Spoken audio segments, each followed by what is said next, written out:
Hey everyone, how is it going out there? Everyone doing well? Okay, so uh, what I wanted to do with this stream was just talk about a lot of the things that we take for granted in games. Like, if there's one thing I want to talk about on Talking Simulator, it's that there are no defaults. Everything that we kind of just like take for granted as being an element of game design or being an element of gameplay was a decision that somebody made somewhere in the past and that we just now don't see anymore. Um, so I wanted to talk about that with strategy games. I think I'm going to play as, well, I mean, like, we can even talk about this. Like, the idea that there are essentialist traits to different cultures or civilizations or peoples, um, or however you want to describe them. But these nation states or identities all have different things that they are good at, that they excel at. And that's something that we kind of accept, right? It leads to more varied gameplay and opens up strategies to different players and allows you to identify with someone, right?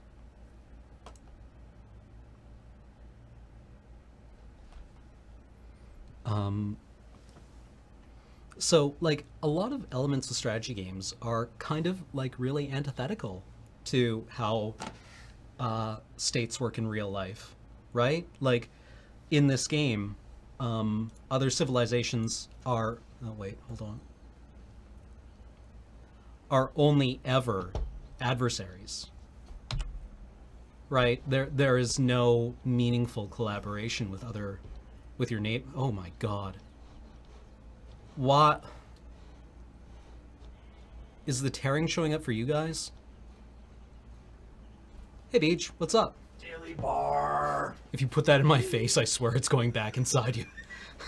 I gotta go shopping. Dogma just resubscribed for 25 months. Thank you very much, Dogma. So, yeah, this is not a great start. We've got lots of jungles. We have silver, we have marble, we have sheep. That says to me that we might have iron nearby. Except we have bananas here.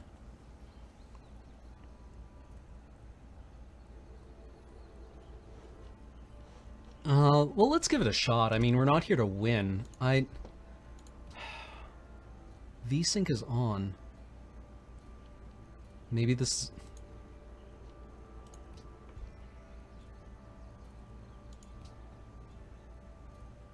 Well, let's re-roll anyway. Options, video.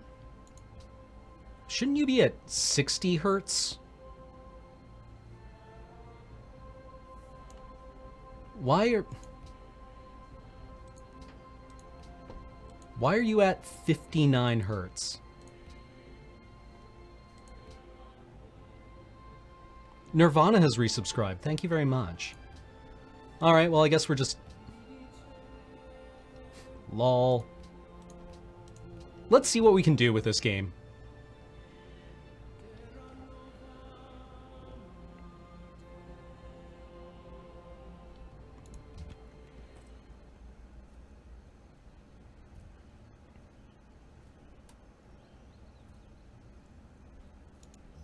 So, yeah, let's actually just... I'm going to move my warriors over one. And see what we can find. I think I want to move over to this hill over here and take the one-turn hit so that we can be next to a mountain, which might be useful. Later on, that means we can have an observatory.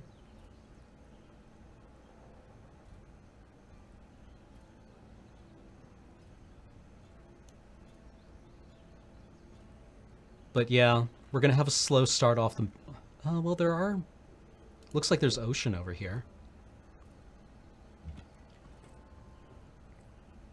Hill production start. Yeah, we might be able to, like, catch up again. But this is looking kind of grim. We're gonna rush to a monument right away. And see if we can get to a culture start that will allow us to maybe capitalize on these jungles. If we make it to later game, we should be okay, because all this jungle will turn into major research if much of it lasts to late game. So we're gonna go pottery. The beer tonight is a Fat Tug IPA from God, I can never remember the breweries. Driftwood Brewery in Victoria. I was rude to Beach. Now I feel bad. He did try to dilly bar me with a banana, though.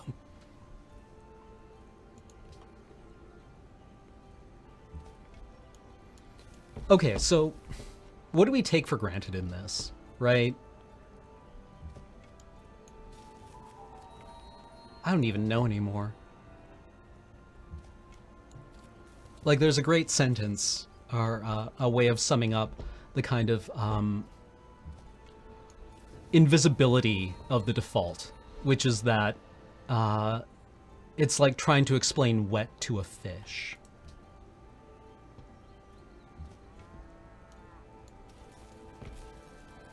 So I'm just sweeping the area around our starting city here. Yeah, the hex grid is a holdover from strategy games, right? So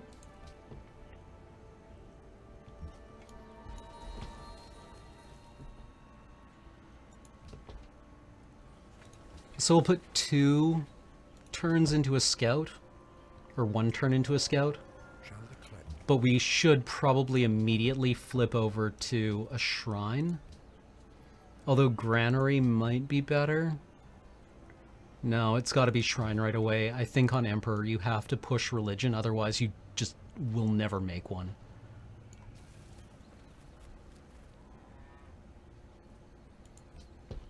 I mean, I think gamers will always complain that the newest version of a game has been dumbed down. I don't think I've ever seen any game designer streamline a game or remove, like, tedious elements of it without people accusing them of, like, dumbing it down.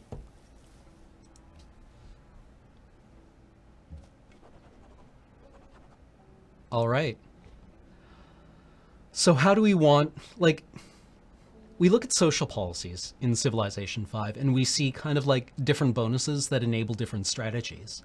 But these names are kind of like, they imply a lot, right? Like this is the name of the game, literally, right? What kind of civilization do you want to build? What kind of civilization do you want your people to live in, right? Do you want one that, like, which of these values, and you can only have one of them, you can only have one of them, well, to begin with, matters the most to you, right? Do you want a conservative people? Do you want a liberal people? Do you want an honorable people, or do you want a pious one, right? Now, liberty enables a broad society, right? Tradition, or a so-called wide civilization. Tradition enables a tall civilization. Honor is bad. It allows you to fight the barbarians more effectively in early game. But generally, I've never worked out well with honor. I've actually found that liberty enables a conquest strategy far more easily than honor. And piety is something I've never really done before. But I find it very hard to, like, have liberty here and not want to go for it. Sorry, Clench Eastwood. By wide, I mean a civilization that builds many small cities. And tall civilizations are civilizations that build fewer cities that are larger and more developed. So I think I'm going to go with liberty here. because Liberty also enables us later on. As I said, it is the option that allows us to, I think, most effectively prosecute war because it enables our infrastructure to occupy and control many cities. Whereas Honor just deals with the actual mechanics of combat. Liberty actually allows you to govern after you've conquered cities. Tradition is useful. Tradition is also useful. But generally I found on the higher difficulty levels, you have to really beat another civilization's head in as soon as you meet them. Otherwise, the AI's incremental production, research, all their small advantages really start to pile up with you if you just wind up with kind of all the same number of cities. So you really need to like conquer a neighbor. And that's just kind of the game forces you to play. So I'm going to go with Liberty because we are a liberal people. You know, from what, the Latin Liber book. Astral Apache has just subscribed for 17 months, and Commissar Crush has just subscribed for 19 months. Ruh-roh. And of course, when we encounter barbarians, we have to kill them, right? Because there can be no peace between barbarians who just make noises like bar, bar, bar, bar, bar, bar, bar. And us, the civilized.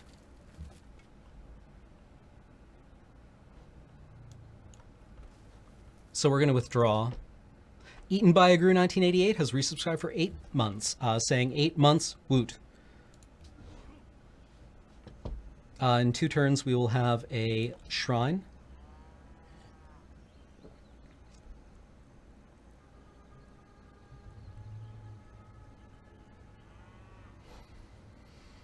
Yeah, like the idea of permanent aggro in games is very peculiar. It's an odd one.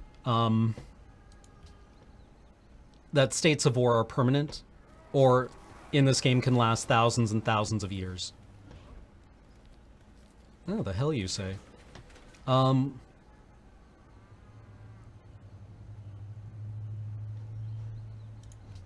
see, we are going to build, or have completed researching writing in 4 turns, and I want to be able to really take advantage of that. So I'm going to build a scout, which we can have ready in 4 turns, which may help us defend our borders.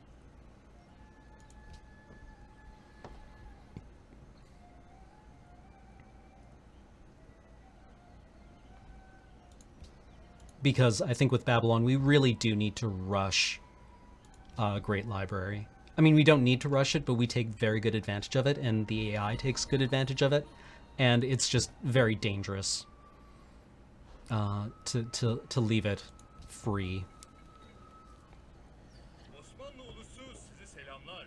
Oh, Suleiman of the Ottomans. Interesting.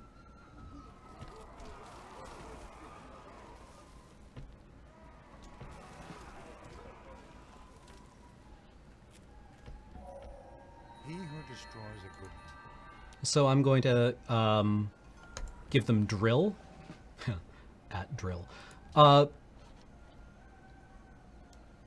going to move... Oh, Antony von Leeuwenhoek.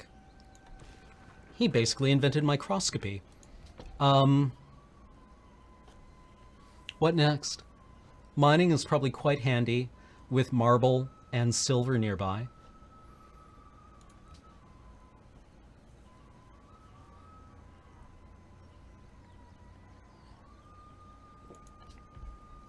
We'll send our scouts north to relieve our warriors.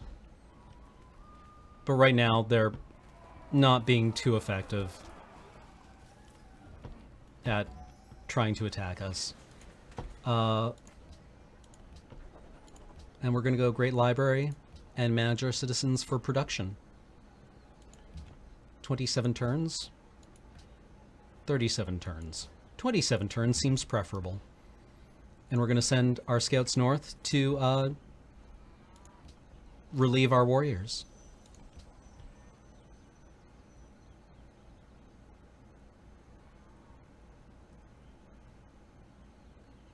I think what we want here is Republic first, because we can't take advantage of the citizenship yet, which gives us a worker, because it'll be 5 turns at least before we're able to really effectively start developing the resources near our city.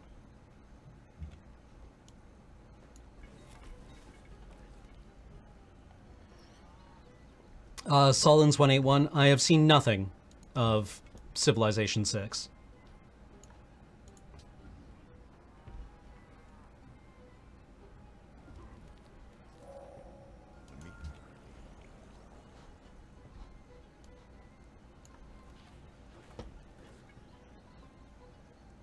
Yeah, I mean, like, yeah, that's an interesting question, right? Citizenship comes after the Republic, right?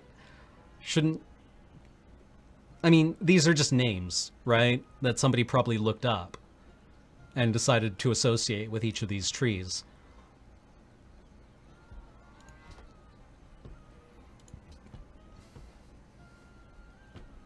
What else do we want here? I think we need masonry, right? If we're going to exploit this marble.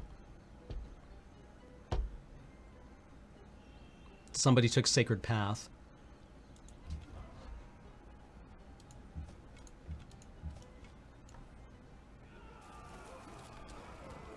I probably should have moved the scouts up first,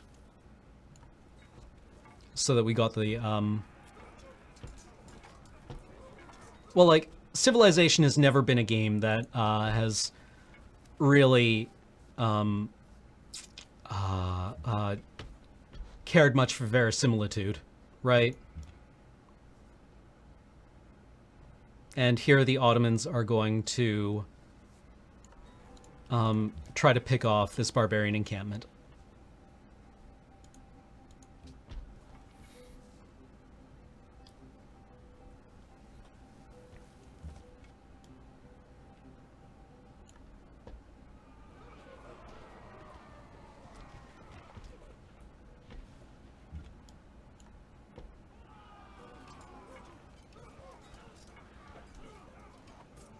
But we really can't just leave them to,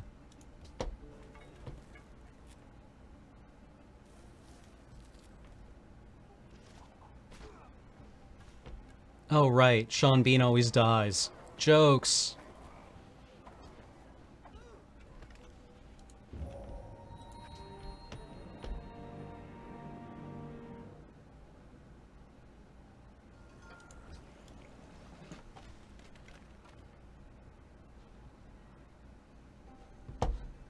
I actually find, like, the whole Gandhi thing actually, like, kind of tedious, to be honest.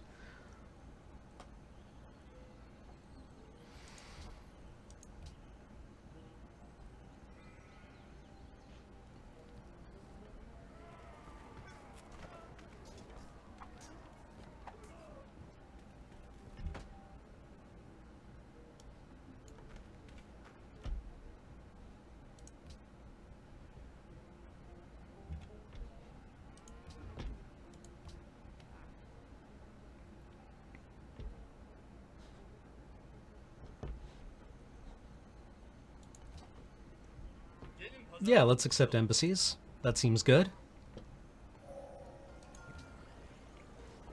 So what's happening here is Liberty also allows us to develop our capital without losing a lot of time to neighboring civilizations' early expansion.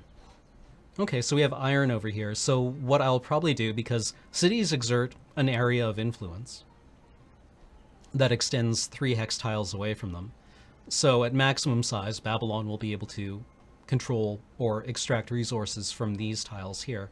I'll put my next city up here in such a way that it kind of challenges the Turks, or the Ottomans, and is also able to get iron and these other resources, silver. There's also iron up here. Actually, if we put our city here, we'll eventually be able to get both of them, but only eventually.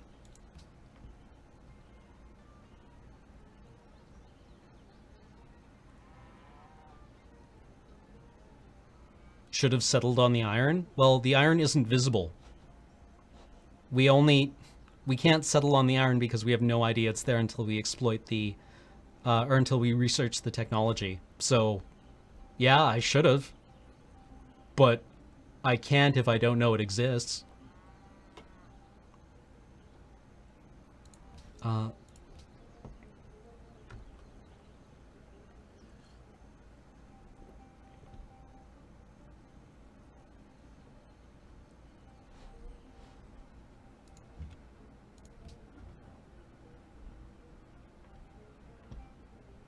I know there's a city-state to the north.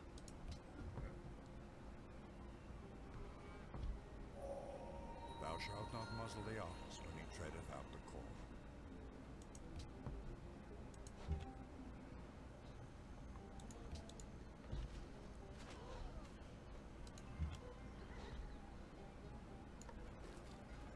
Great.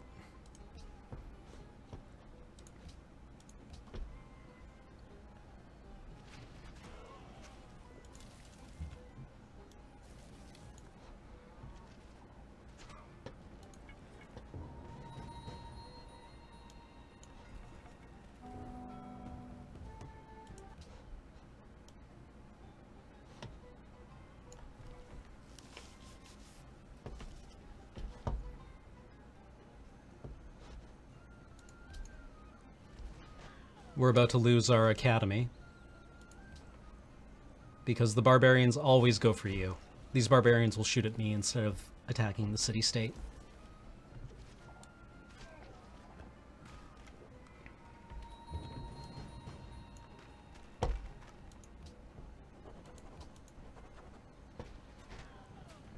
And they survive just enough, like with just enough power to sack the academy next turn.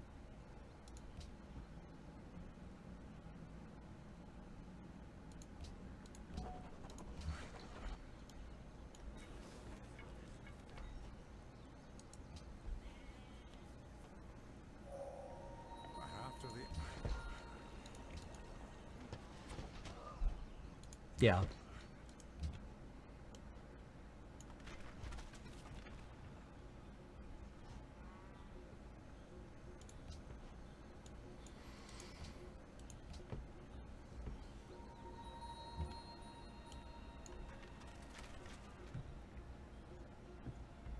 No, you don't, Esser. I win all the time not going tradition as Babylon. But, I mean, whatever. I'm probably doing it wrong.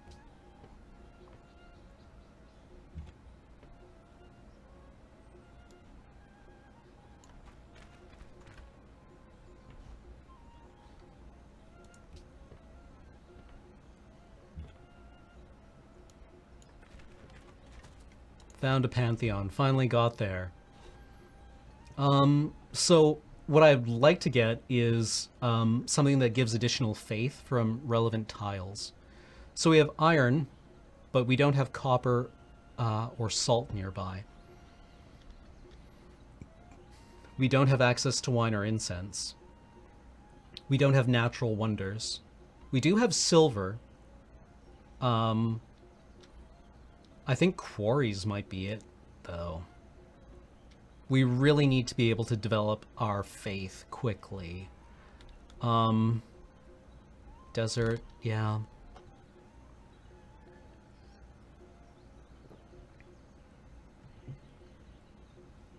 Religious idols might be the best one because it also gives us culture. But like, this is also kind of defining our people, right? Like, what do we actually care about? Like, this is one of the first decisions you get to make that tells you about what your civilization is like what the people in your civilization are like. And it's just really names tacked onto different bonuses. Yeah, like there's more silver up here and here, so maybe that's the best one. Because there isn't much in the way of like other, like there's a bit of iron here and a bit of iron here, but otherwise nothing too exciting. So I think, yeah, religious idols is probably the best one.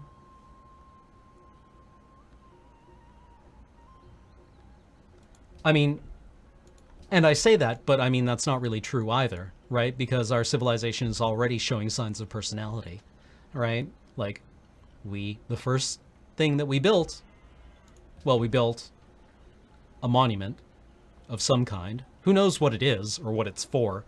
And then a shrine to a religion that we hadn't developed yet. But then we built an academy. And we're currently working on a great library. So who knows what our people actually think of themselves?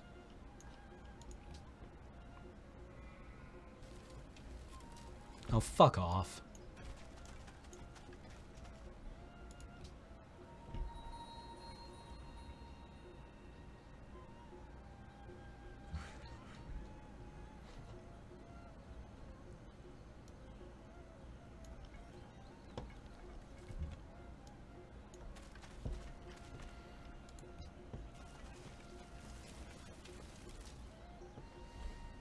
Yeah, the Ottomans are going to build a city basically immediately, like probably right on our. They're gonna get right up on our dick. Now we want, with our free technology from the Library of Alexandria, we need to take one of these 18-turn kind of. Oh right. I should have done it so it could have been philosophy. That was stupid of me. Because you can go great library immediately into National College.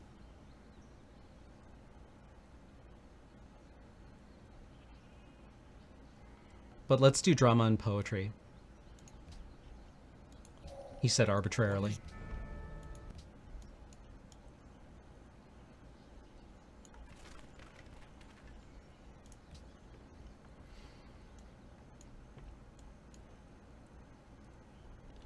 And we desperately need a military of some kind to protect ourselves.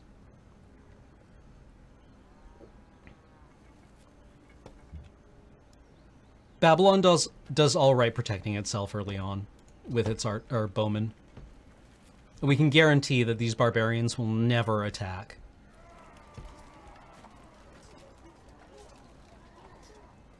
The other AI. Wisdom and virtue are elected.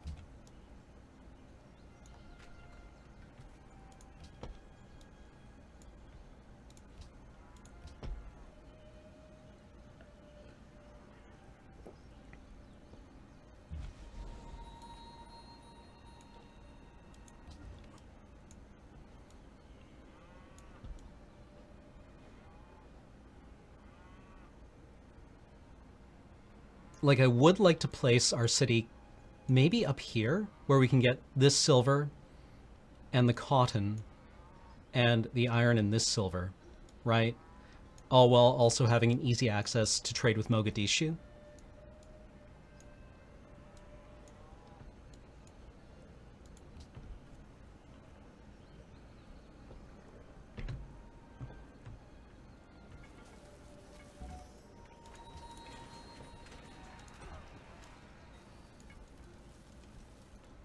Our bowmen should be able to challenge early game spearmen fairly effectively. I'm going to build another unit of bowmen, but then we need to start really building in on infrastructure. Granary, water wheel. Need to come next.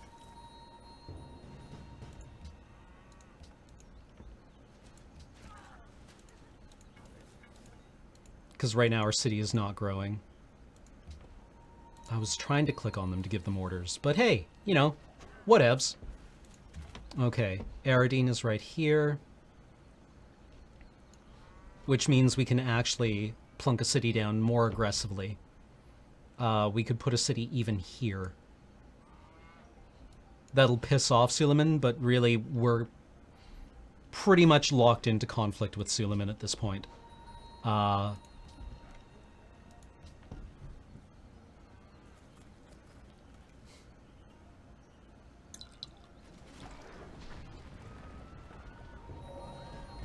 Unless the barbarians burn this place to the ground.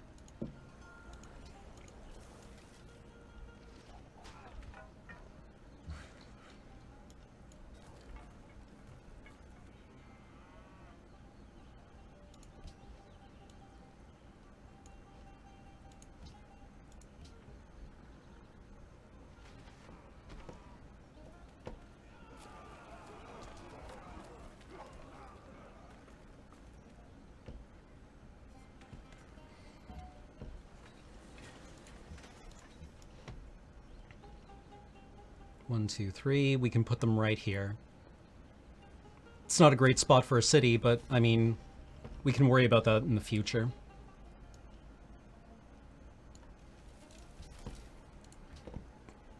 I want to go watermill next, and then granary, because watermill allows us to have a production bonus.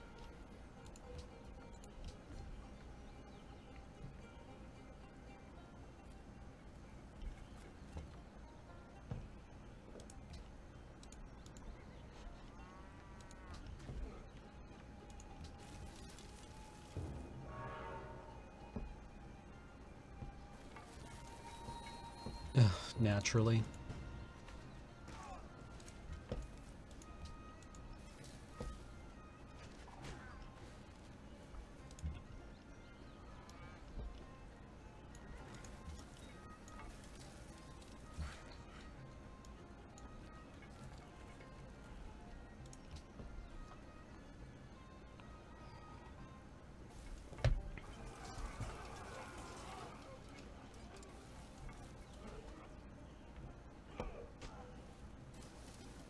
So the barbarians will allow us to kind of grind up the quality of our early units before we've had a chance to build things like barracks.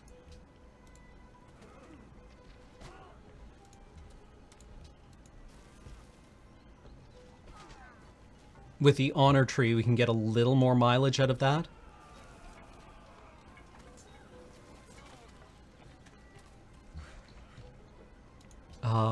But we need to start exploiting the silver here if we're going to get any mileage out of our early Pantheon.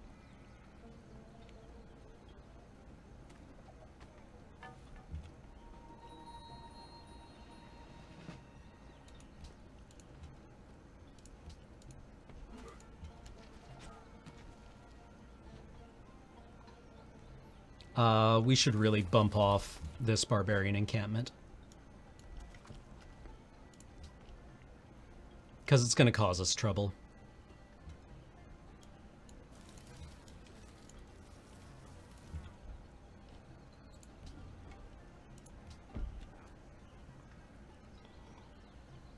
Yeah, in the manual it says the barbarians are completely opposed to even the concept of civilization.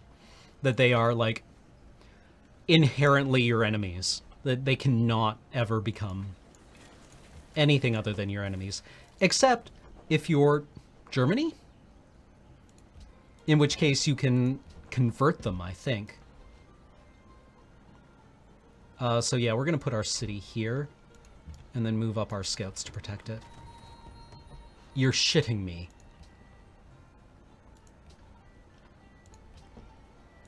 We'll just go over to a default focus, which will hopefully allow our civilization to grow a tiny little bit.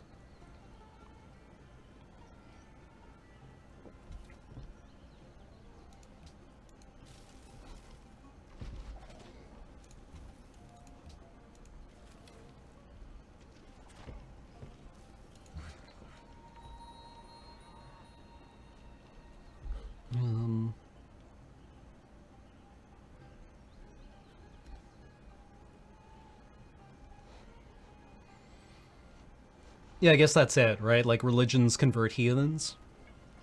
Is that the point?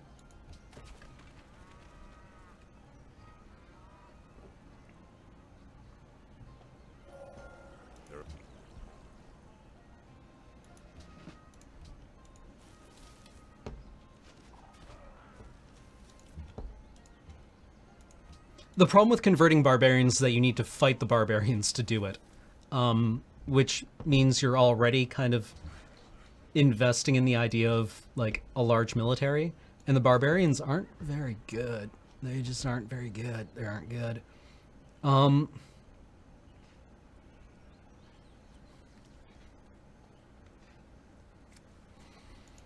think construction so we can upgrade our bowmen. Our bowmen are decent. They're better than early game archers, which are really just kind of terabad.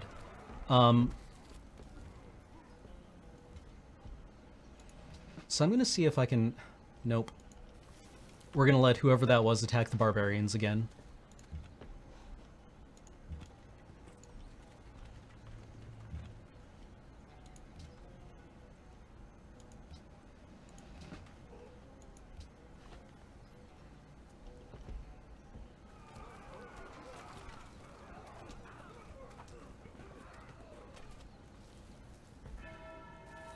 Oh, it was Vatican City. Interesting.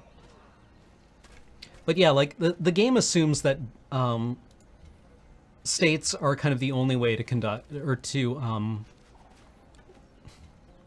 human, really, or the only valid way to human, and that states are kind of inherently in conflict with one another, even when they're being peaceful. That there is no useful,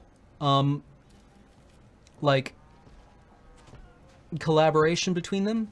That collaboration is always antagonistic and temporary, and even grudging, right? So we could start our national college, but when we found our second city this turn, that will turn off.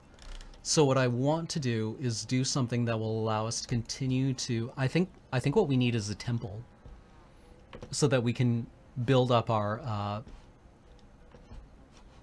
religion. We can still found a religion.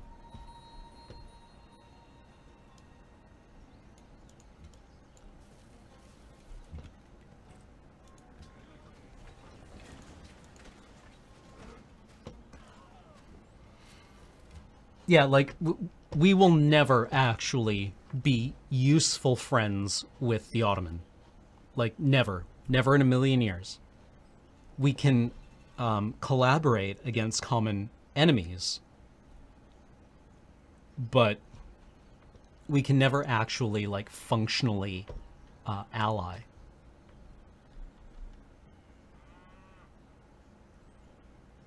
Now it's going to be a while before we can even get the library going.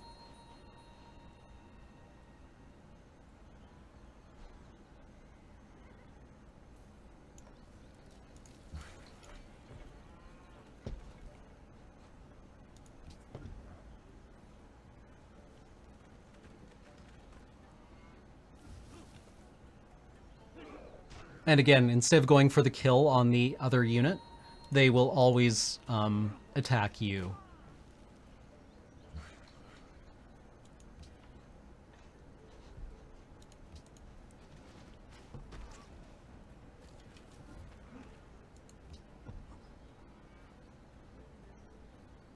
Gelin pazarlığa tutuşalım.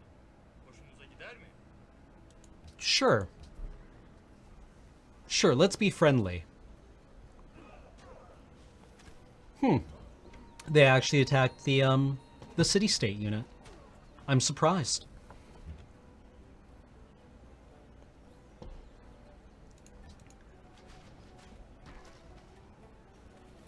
I think Civilization benefits a lot from its real-world skin, in that if you look at games like, well, Civilization Beyond Earth, you didn't have a lot of intuitive sense for what technologies did or what buildings did.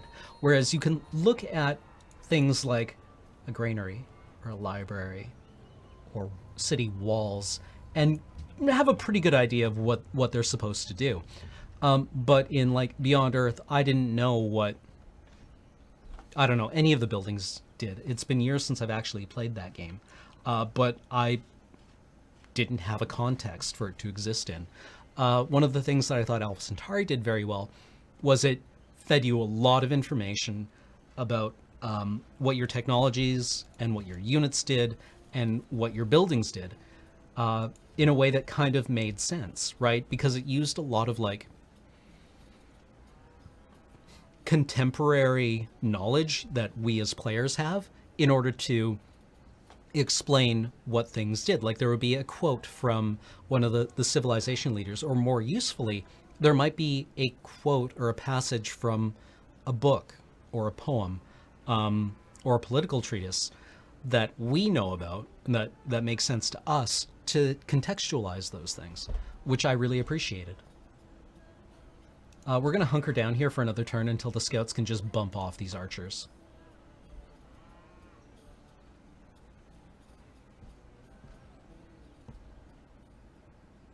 Ah. What I really want to do because they are so, like, 1, 2, 3. They could build a city like here or along the water. Which is just bad for them. Like, it's a terrible place to put the city. But the our rival civilizations don't have the same economic and social penalties that we as players do for building many numbers of cities.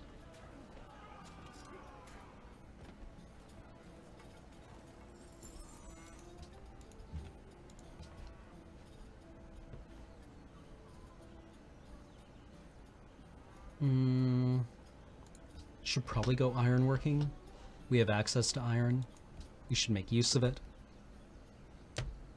Yeah, exactly. We're in the Middle East here, between the Ottomans and the Arabs. As well as Babylon. Iraq totally isn't Saudi Arabia, I guess.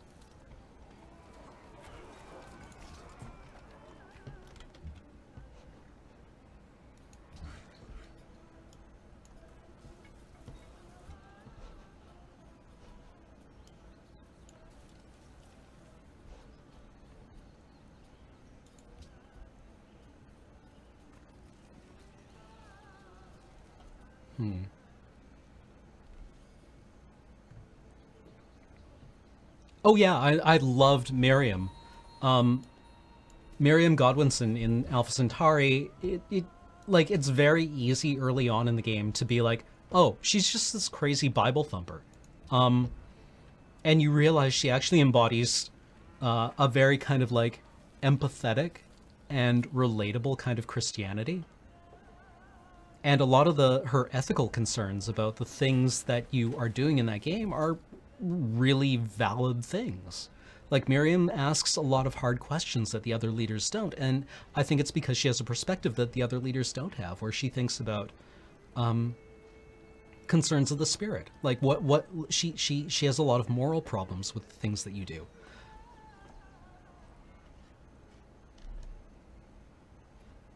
I think we research Oracle now. Yeah, and then there's Vatican City. I think that outside perspective of hers is really handy as a spiritual person, because everyone else is kind of very pragmatic and materialistic in that game.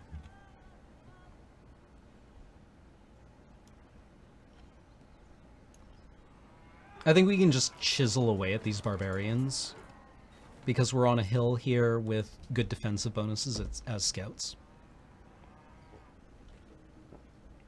Yeah, they've just figured out that they have nowhere to go up here, so they're probably going to build a city here.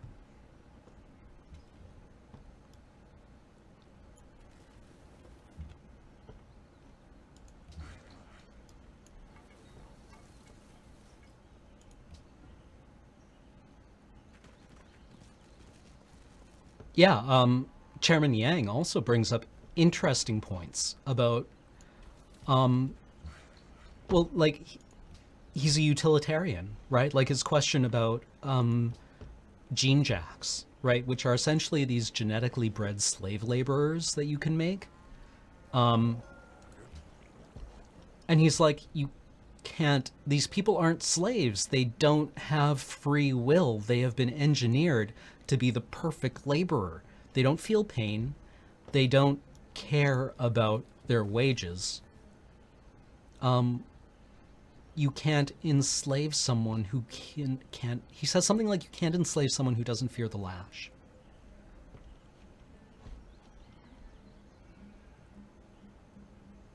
Oh, hanging gardens. We've neglected hanging gardens. And on one hand, that's like, oh, never mind. It's horrifying, right? Like, that's an awful thing to create. On the other hand, like, sci-fi ethics, right? Like, how do you make sense of things that you don't have a context for? God, I love Alpha Centauri. I've tried playing it again recently, and it's just, Oh, it's not. It's bad to play. It's not. It has no. The gameplay is not aged well. Um, where do we go from here? Like 1, 2, 3. We can put a city here or here. I think that's what we have to do. Is we put a city there. Once we've completed the Oracle.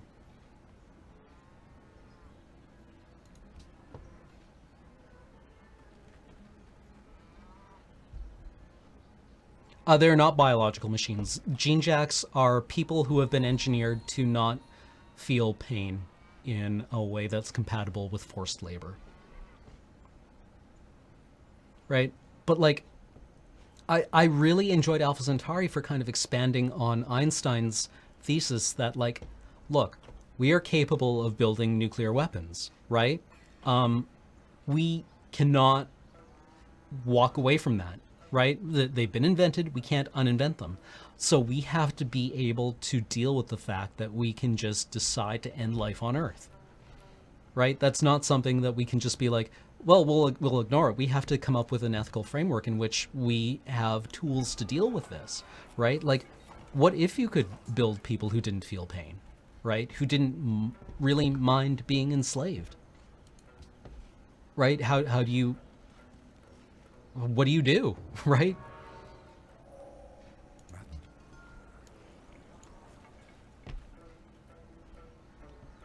I mean, like, that was used as a rationale for slavery for thousands of years, that these people, they're fine, they're fine, they're happy.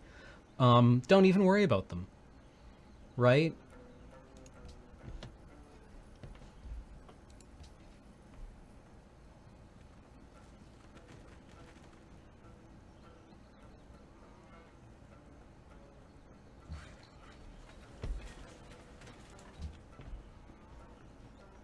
Like, this is why I love horror stories.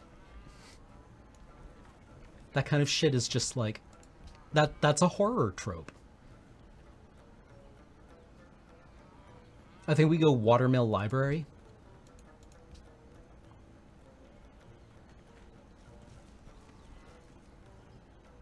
Oh yeah, exactly. In Alpha Centauri, you have a technology that's ethical calculus, where ethics are a solved problem.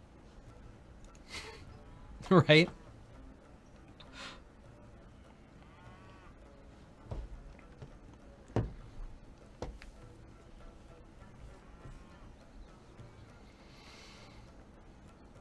Yeah. At Mangled Pixel in Restaurant at the End of the Universe, there's the cow that has been engineered to want to be eaten.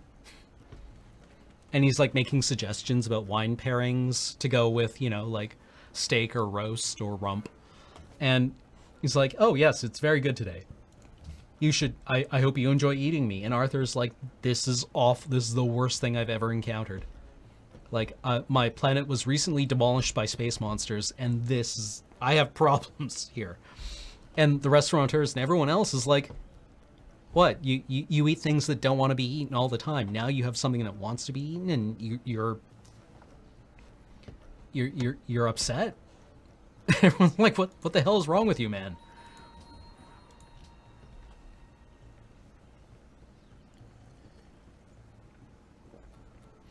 I mean, there's that I forget who came up with it. Oh, hey, we built the Oracle. But that thought exercise, or the thought experiment of, like, you know, what if the nuclear codes weren't in the briefcase that is handcuffed to the wrist of the Air Force, is it Air Force officer who follows the President of the United States around, like the nuclear football? What if inside that suitcase was just like a butcher knife and a sheet of paper that said the launch codes are surgically implanted of the chest of the man carrying this briefcase, so that before the president could decide to essentially kill billions of people, he had to kill one, or they had to kill one person face to face, right, with this very like gory weapon.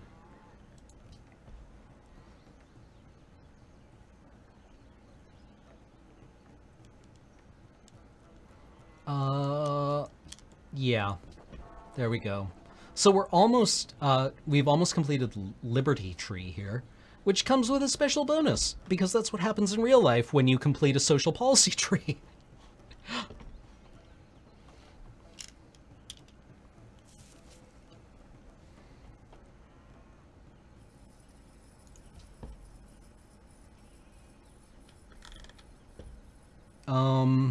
We desperately need to build caravans here. We're losing money. I know I'm completely broke. We are building things.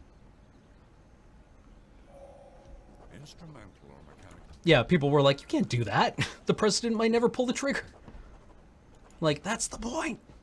Okay, right, yeah, now I forget my build, now I remember my build order. We go great profit here and found a religion.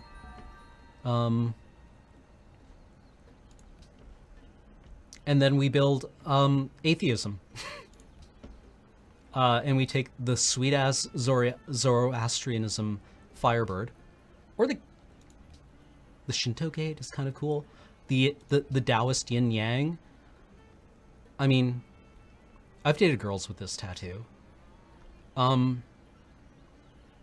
totally sweet Sikh thing. Like the cross swords.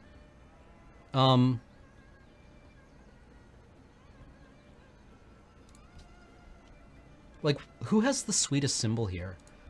The Muslim star and moon? That's pretty cool. 6-pointed stars? Way better than 5-pointed stars. The Buddhist wheel. Again, these are all just completely arbitrary. In the real world, these have meaning. To some people. Ah, yes. So I'm going to go with the totally sweet Zoroastrianism Firebird. And we are going to name our religion our atheism.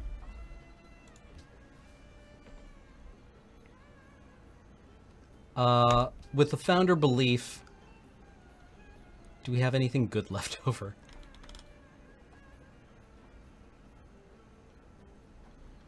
Tithe is probably super useful.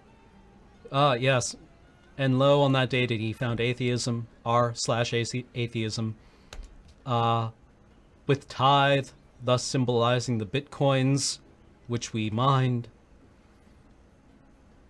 and feed the world, representing the Domino's pizza, which did turn away our bitcoins in our hour of need.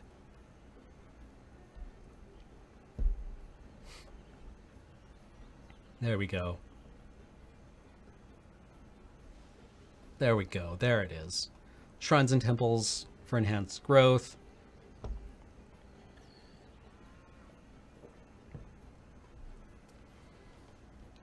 Yeah, feels right. Feels good to be home again. Checkmate, atheists. We probably could have taken cathedrals. Cathedrals would have been really good, but Feed the World and Tithe is just so good. And then once we hit our next religion thingy. Ah, yes, the Firebird, so chosen to represent our mother's car, which did ferry us back and forth to the Games Workshop. Or Olive Garden. Oh, this is hitting awfully close to home. Okay, where do we want to go from here? We should probably actually do currency so we don't go flat broke. So we aren't broke-ass sexual chocolate.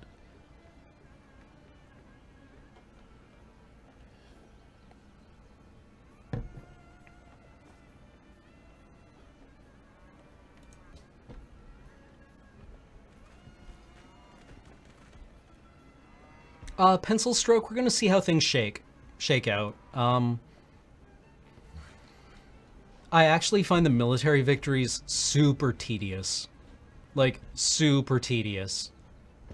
Like, super tedious. The science victory is just like easy like Sunday morning, right? You just keep hitting next turn until you win the game. Yeah, we just checkmated atheists here.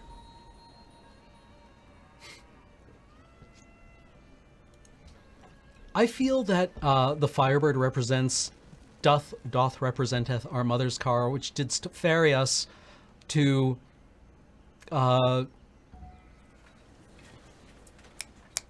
what is the god-awful Chinese buffet place in your city called? Back where I came from, it was Mama Panda's.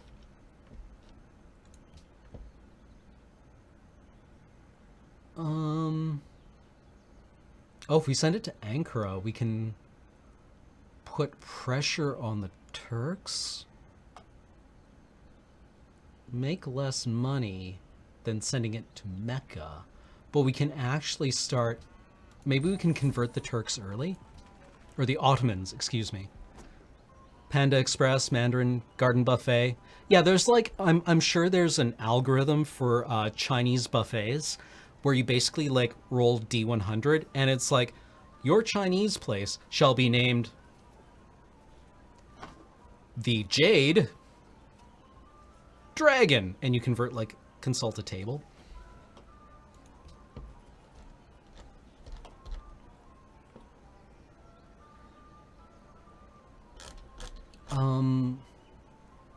Settler, so that we can put an actual city here.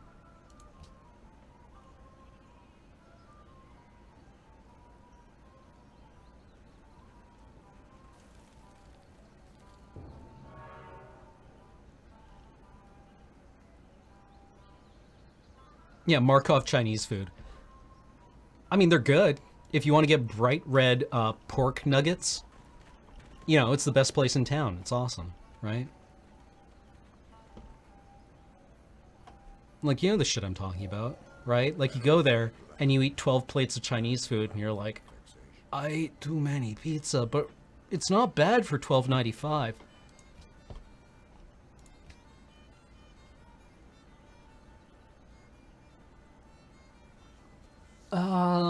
I think if we're going to keep the option of a culture victory open, we need to start with the Great Works.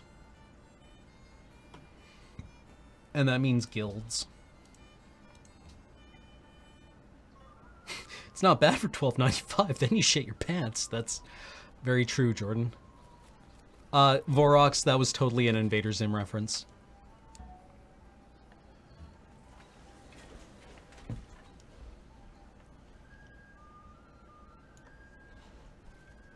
This is where we find out that there is a barbarian encampment right here.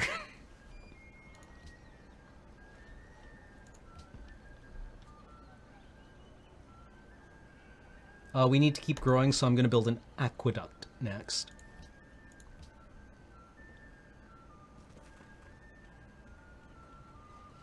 Oh, dude. I went to a real Chinese Buddhist place, actually, in Calgary, that just served the most amazing vegetarian food.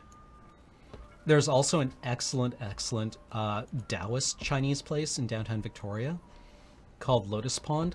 And there are no... what are the four... There are no garlic, onions, leeks, I want to say? I don't know.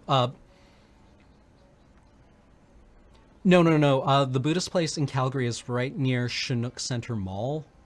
And dude, it is so good. They had like the most amazing ginger beef asterisk. I was so happy. The Four Pungents, I think? No open borders. Go away. Oh, Indian buffets are the best. Like, you just go and you get, like, as a vegetarian, I get, like, well, I actually wind up subsidizing everyone else who just goes and gets a trough of butter chicken. But, you know, you get chickpeas and dal and, oh, eggplant barta. Eggplant barta is, like, my favorite food in the world.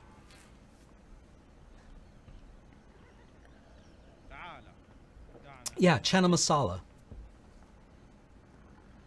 Oh yeah, open borders. You never ever use open borders in this game because they'll just... Borders are basically the only thing that protect you in this game, right? Otherwise, okay, when you do declare war, all enemy units, rival civilization units, inside your borders are expelled, and they have to come in again. But what the AI does tend to do is just send dudes into your territory constantly, right? It's very irritating. Why am I a vegetarian? I don't like eating things that can prefer not to be eaten. Do I like hummus? I do. Depends on the hummus. Oh, dude, mango lassi in like a fountain? Dude, sweet. Yeah. Well, I mean, like, the problem is that all my production right now is being used to just keep up with the AI's bonuses, so I don't have the ability to generate large numbers of missionaries right now, or probably ever. Like, if you look at Mecca, it's already a 12 population city. By contrast, Babylon is half the size, and like a 12 population city is far more than twice as powerful as my city. Like, there's a geometric relationship there. Gekyoryu, I've seen every Steven Universe episode except for tonight's, which I've heard is called Bismuth. Westerners eat so much meat. Like, there is so much stealth meat in our food. And I found people aren't hostile, really, but they are, like, weirdly...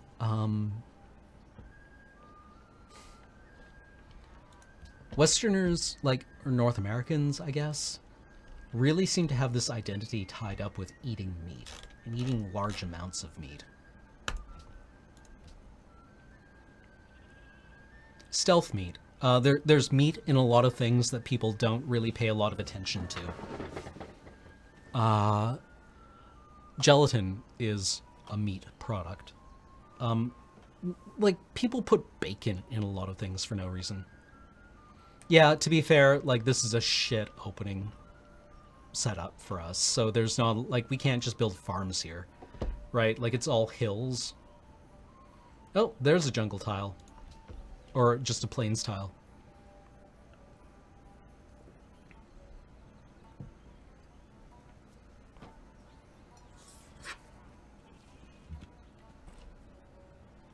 Let's watch our happiness and income plummet.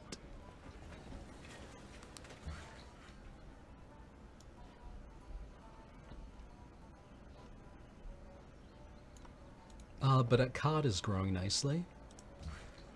So I'm going to turn this into a mine.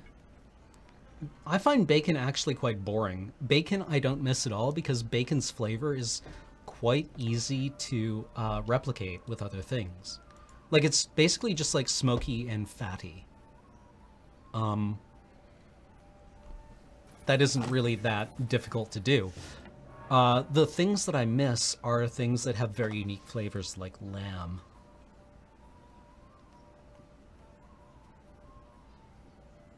Oh yeah, it's super salty, of course.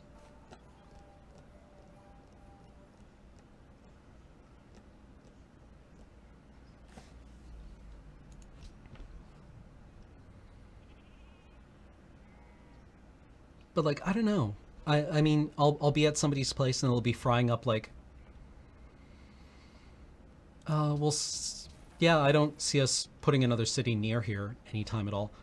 So I can make that promise pretty casually. Welcome. But, like, that smell of frying ground beef... I don't know what that smell is, but it's not good. It's not good. It's not what I like. I can't explain it.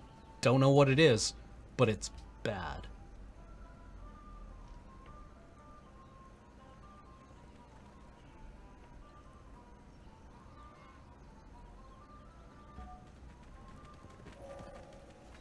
Okay, we're starting to climb... Well, we're still in the game, I think is my point here.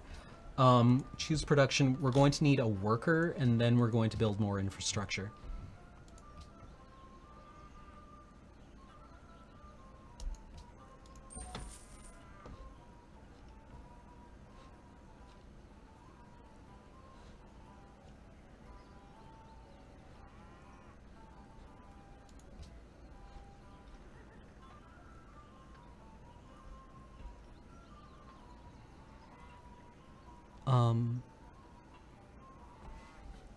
Sorry, I missed chat for a little bit there. Like, I mean, I don't begrudge anyone for eating meat. I remember it being quite good. I just haven't had it in a really long time. And I don't particularly miss it. Like, I mean, occasionally I'll be sitting down for a meal with friends and think, that looks really good. I could have that if I wanted it. And to be perfectly honest, occasionally I do cheat. Like, I eat miso soup every once in a while. I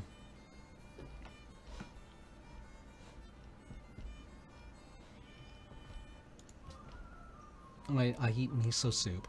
I don't even really feel bad about it. I know we need happiness. We're working on it. That's why I said we're building infrastructure. Miso soup is not vegetarian. It include the broth has dashi in it.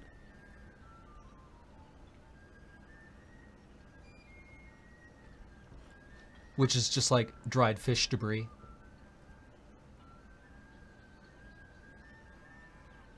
We need Colosseum here.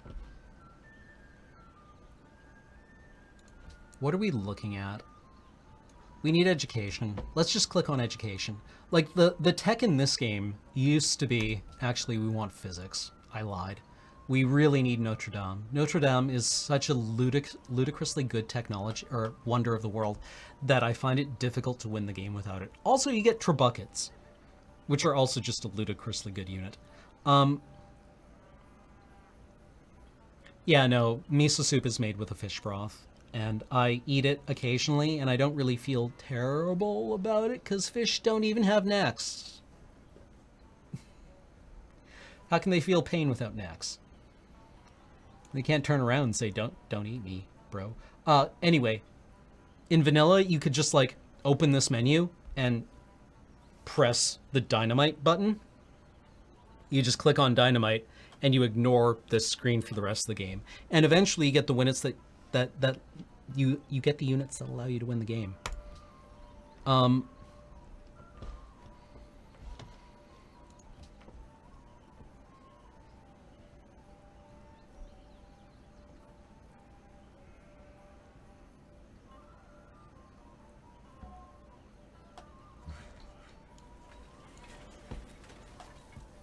Ideally, I would like to build another city. Before we stop building cities. And a good place for that might be here or here. Good in quotation marks. We've kind of gotten like Dutch doored between the Arabs and the Ottomans. So like they started real close to us.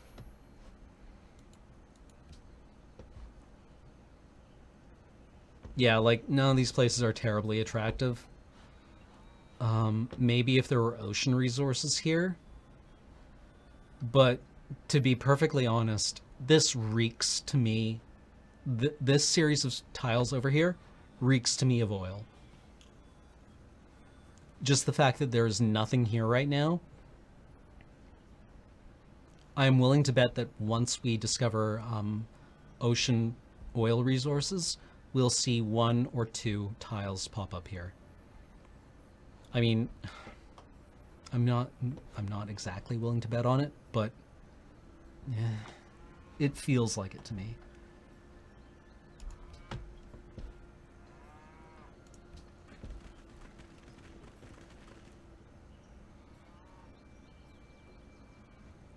How has this game contributed to the gaming industry? Don't really know. I'd need to look at numbers about it. And even then, who knows what those numbers really mean.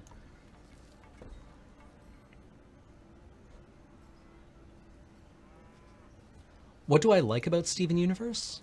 I love that, I love lots of things about it. I love that the characters in it are allowed to be fucked up. And aren't treated as broken because of it. Now the question. How do we want to win this game? Can we splash for commerce? Commerce used to be very splashable with wagon trains. Or no, not wagon trains. Where was it? Where's the one that discounted all your roads?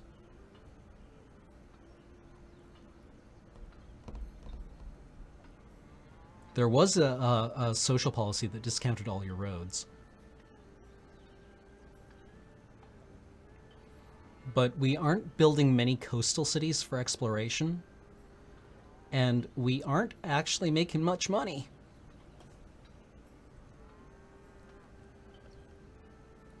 We only have one coastal city and are looking to probably only have one coastal city.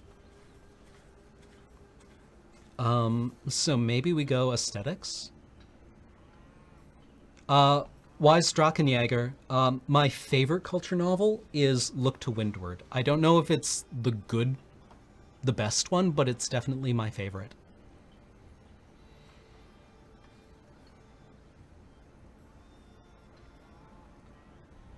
Do we go aesthetics? The problem is that this conflicts with our great person production of scientists. Commerce is probably splashable.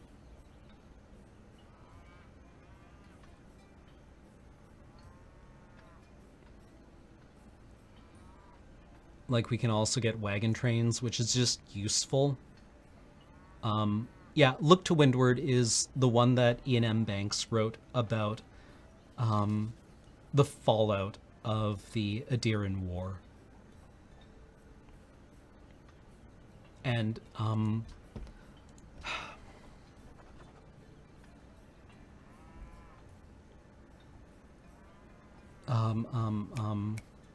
what was the one with the outside context problem? It wasn't matter, it wasn't surface detail, it wasn't use of weapons, it definitely wasn't Consider Phlebas. It was the one whose name I can't remember. The only one whose name I can't remember. Accession. If you thought Accession had wonderful insight into the mines, I prefer the insight offered by Look to Windward, which is about something that the mines can't solve. It's about a problem the mines have that they can't help. Which is wonderful and horrible.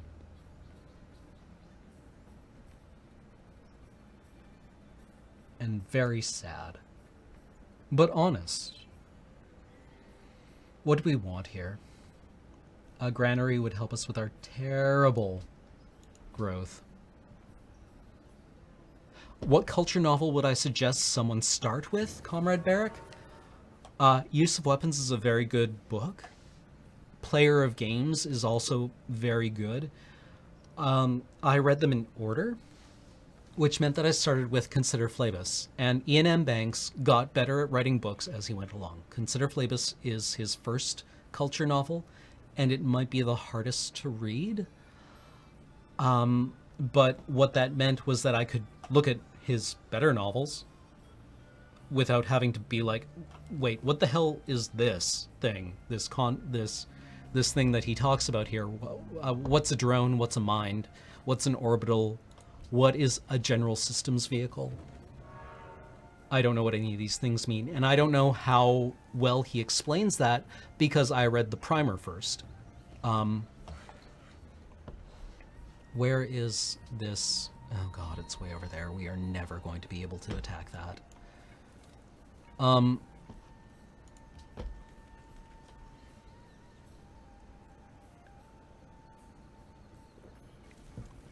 What's everyone's favorite episode of Steven Universe? Mine is Rose's Scabbard.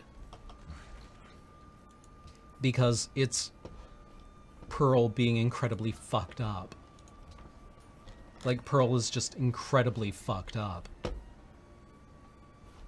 And what she does in that episode has yet to be addressed in the show.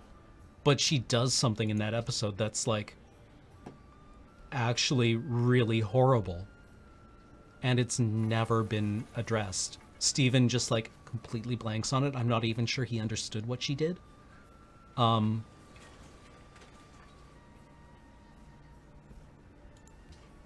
if so, that's even worse.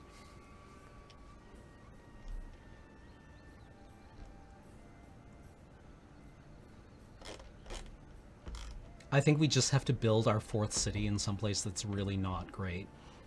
My instinct is to put it here, where we can get the silver and some cows and maybe a bit of cotton. But I think here gives us our best shot at maybe hopefully getting what might, like, I think we're speculating on oil here.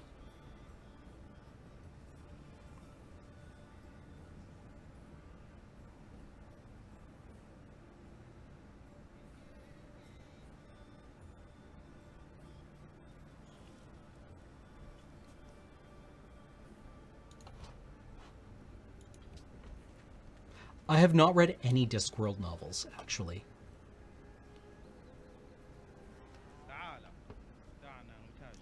Yes, I would like to trade those. Trading luxury resources is almost always good. When pieces of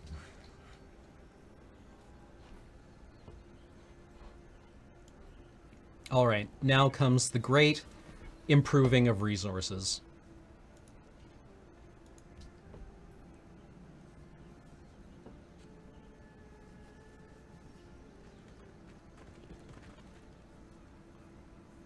Oh, yeah, I give Pearl a lot of slack.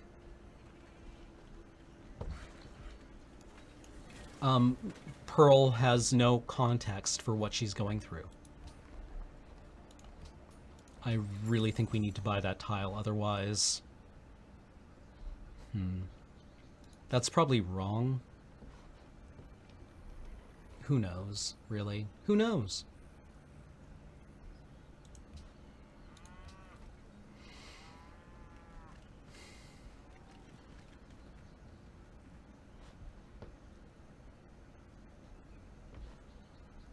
I think we have to bump off, we have to go and kill the Ottomans. Or maybe we kill the Arabs.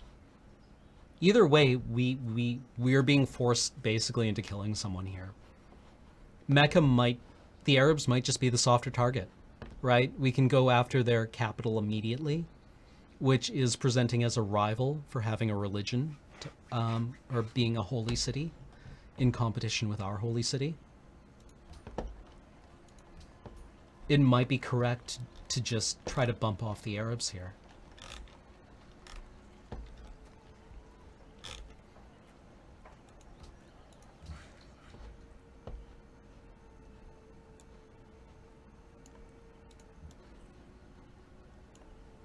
I mean, I'm playing pretty loose here. Oh, Doggy Gamer 881. I have not played Endless Legend. No.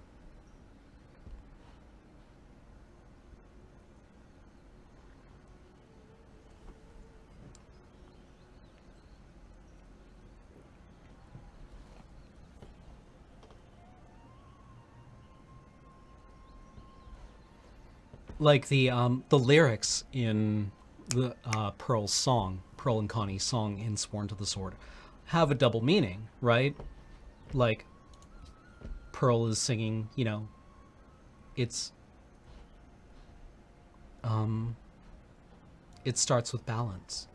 And I'm like, that's a lie. You aren't qualified to talk about that.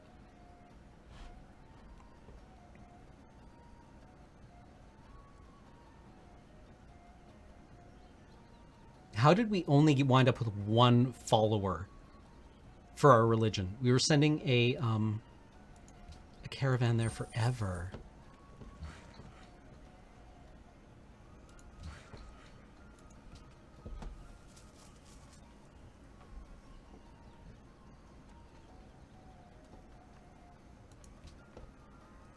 Oh no, it's nothing she wouldn't do herself. Pearl is really not well. Pearl needs help.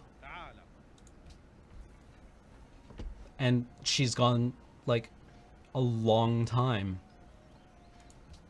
without anyone to talk to.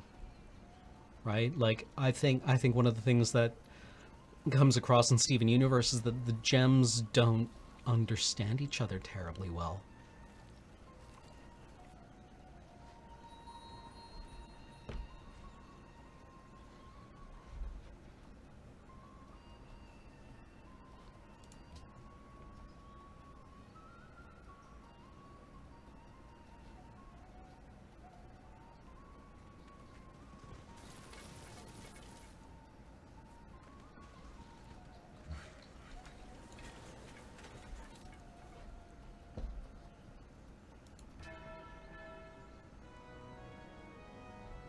Great Admiral. Wait, Istanbul isn't... Mecca is the holy city, isn't it?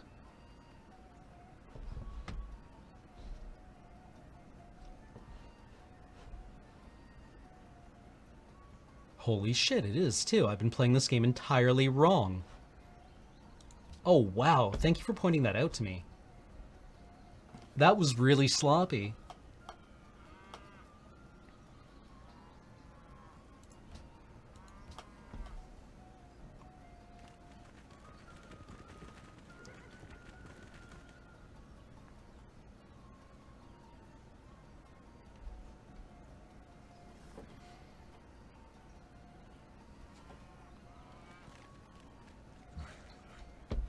Speaking of assumptions...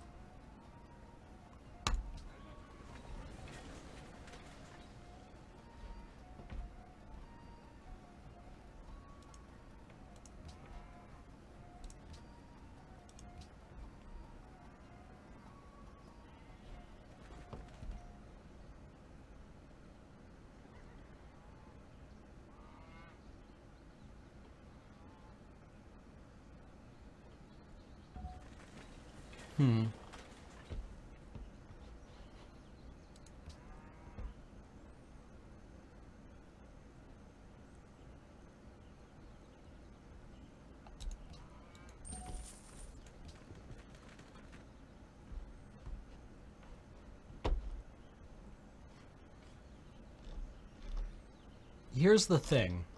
We're planning to go to war. So that means building a barracks and starting to churn out units. Units are expensive.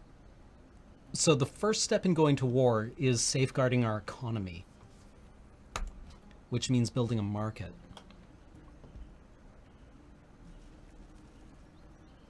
I really like the songs in Mr. Greg.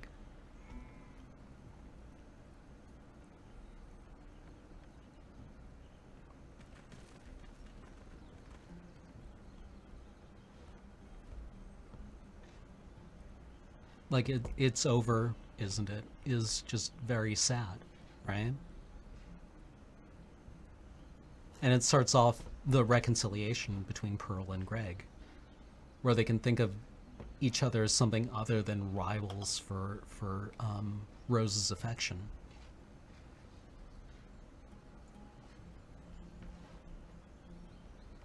I think I'll build a mint once I've fully developed all of the silver.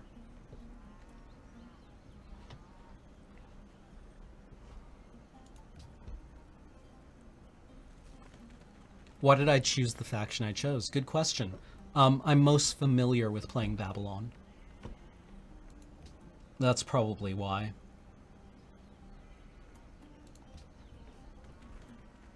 I also think we attack Arabia because they are the highest ranked civilization, and we benefit most strategically from bumping off the highest ranked civilization, even though it's slightly more difficult.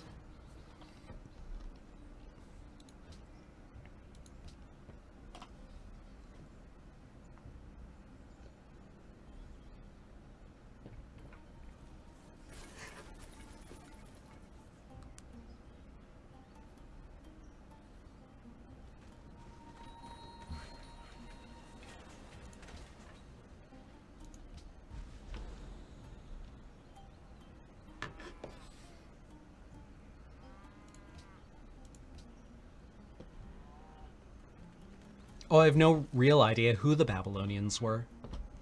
I know that they... I don't even know if that's the Babylonians or the Sumerians now. A legacy in megabytes instead of tons. Right? We have a lot of records from the Babylonians. But they were the ones who gave us our first kind of like written laws, right?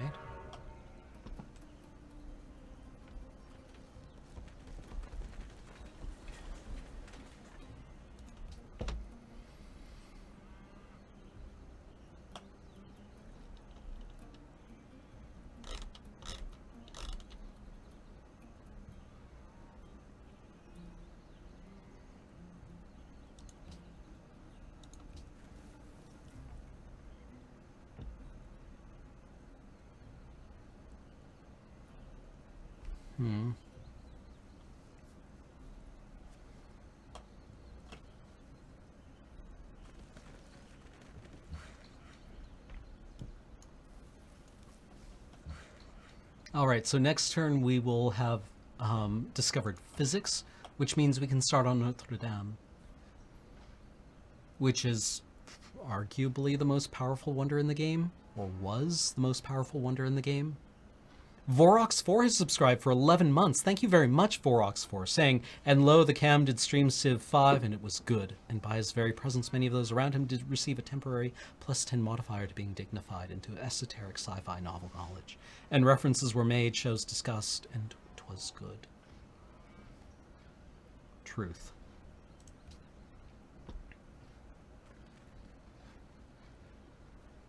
I think Groverfield brings up good points. I'm going to go after Mecca because not only is it closer, but the terrain is more Measure one. useful to us. There are 3 tiles where I can put trebuchets to besiege Mecca. Like right here. Right. 2 of those are forested, so they even get defensive bonuses. Istanbul, well, also has 3, but they are not defensible, as easily defensible. And we also have to go through Adirna to get there, which is also just a giant pain in the dick, right? Like, we can take their capital quickly. Their capital is a real good city.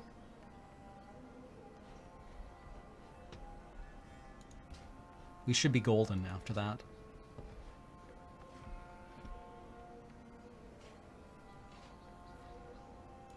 We're going to want steel. Long swordsmen are important at this stage in the game, especially against pikemen.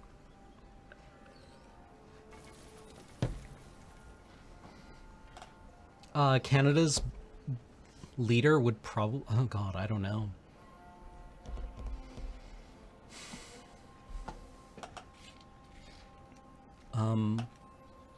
Somebody once asked me who I thought Canada's greatest prime minister was, and I said I think our greatest prime minister has yet to take office.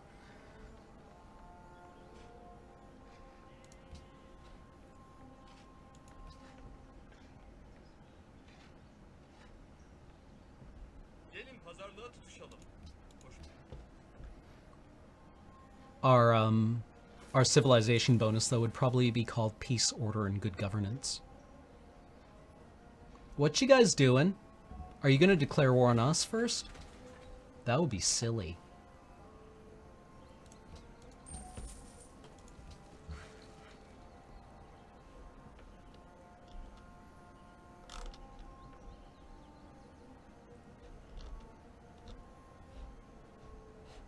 I think one more composite swordsman is probably okay now.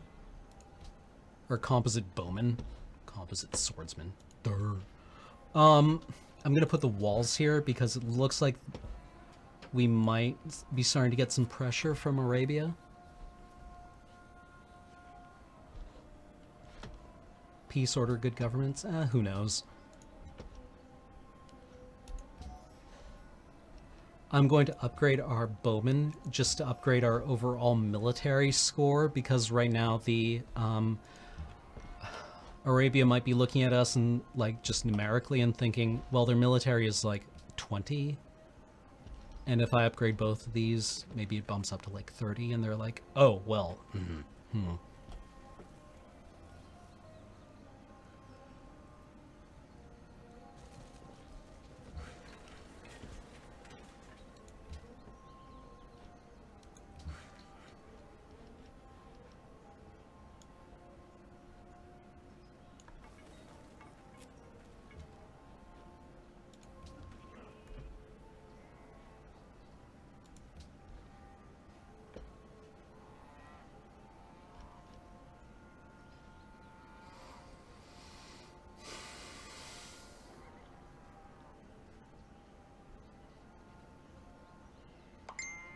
more infrastructure is important. We can't conduct a war if we run out of money.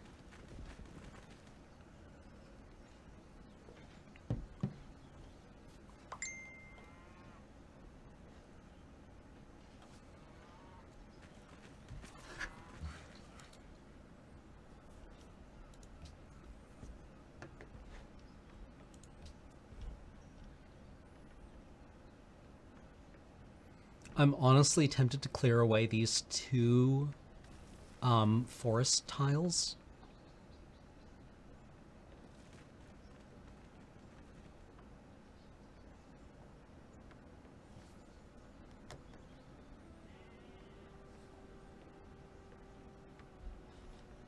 Just so that we have,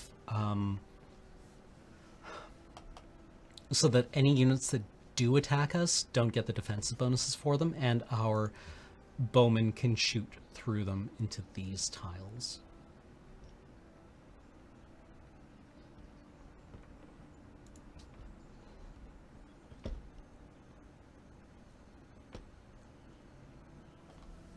I have not played Transistor Coolton X9.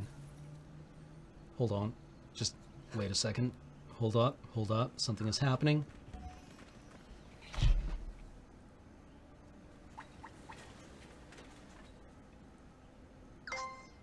There we go. I hadn't done that in a while.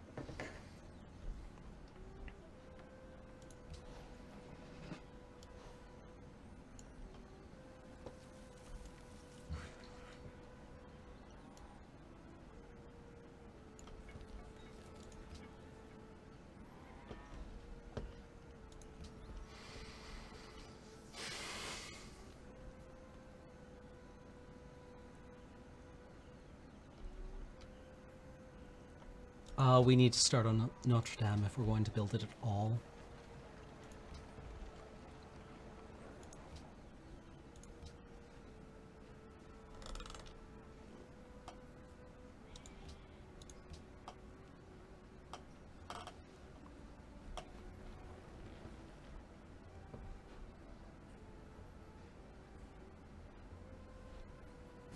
So unhappy. Another great scientist. That's perfect.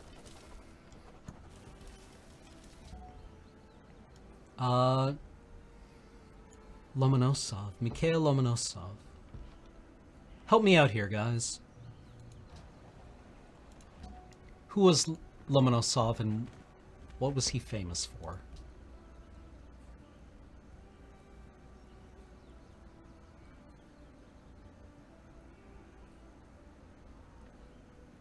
Maybe I should have splashed patronage.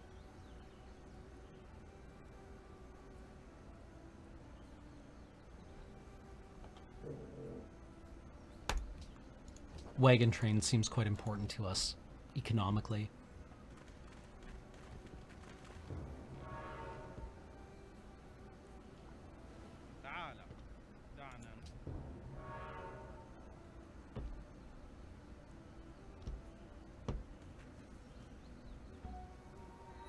Ooh, a great prophet.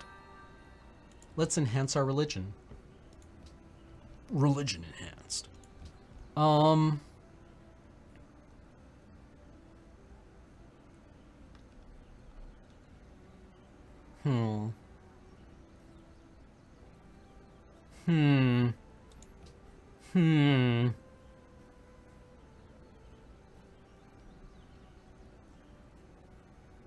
God, doing this effectively actually requires knowledge to how religion works in this game. No, conservation of mass, okay.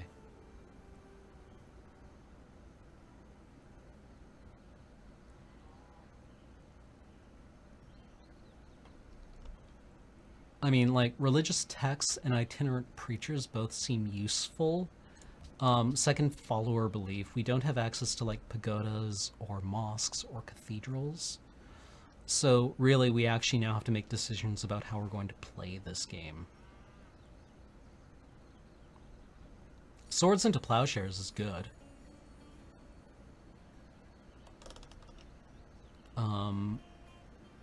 Guruship might be useful in later game, but I've never really seen it pay off well.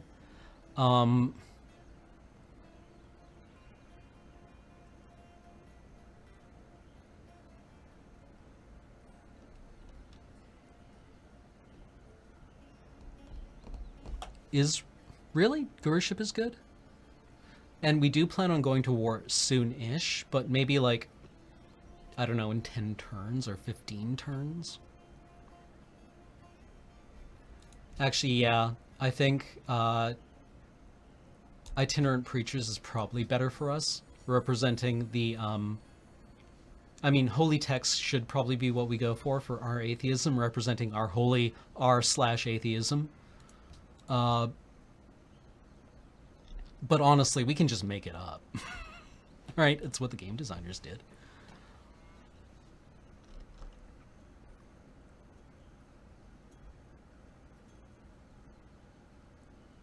Maybe religious community?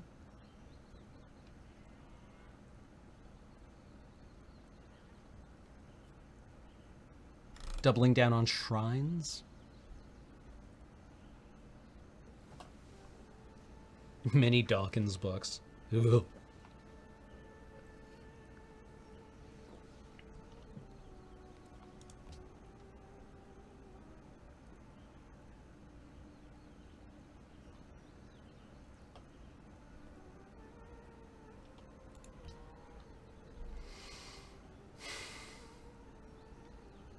I actually think it might be Swords into Plowshares, because growth is king in this game. Religious community does do work. I mean, it literally does do work. Maybe we should just go with the one that actually literally does do work.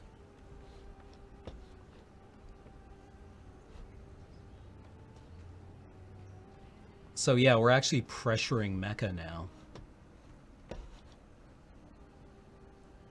We have 2 followers in Akkad, and looks like we might be... Yeah, looks like the increased range is actually working out for us. Ah, yes, yes. We actually do have to work into other subreddits. Send forth our glorious atheists into other subreddits.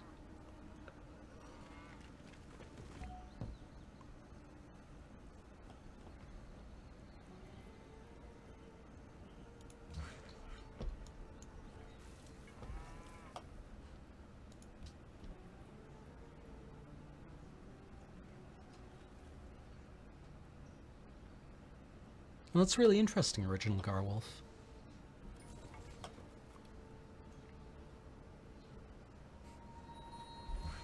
Our city became religious. Well, that's exciting. Finally.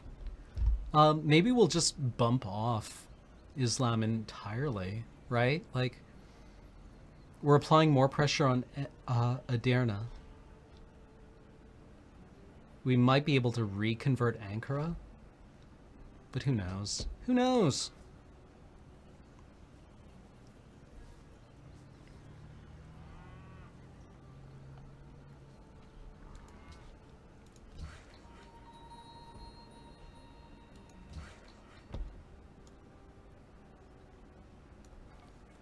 Oh god, we've got an unexploited luxury resource over here in Dyes, which increase our happiness, because what makes people happy is stuff. Stuff is what makes you happy, don't you know? I'm shocked that coffee isn't a technology or a resource that makes widespread collaboration possible, along with air conditioning.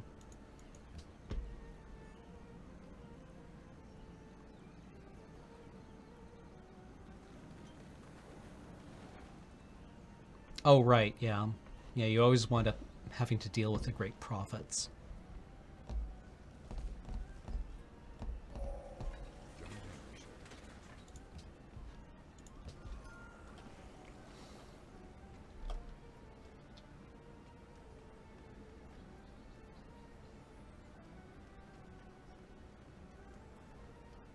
How do I play this game?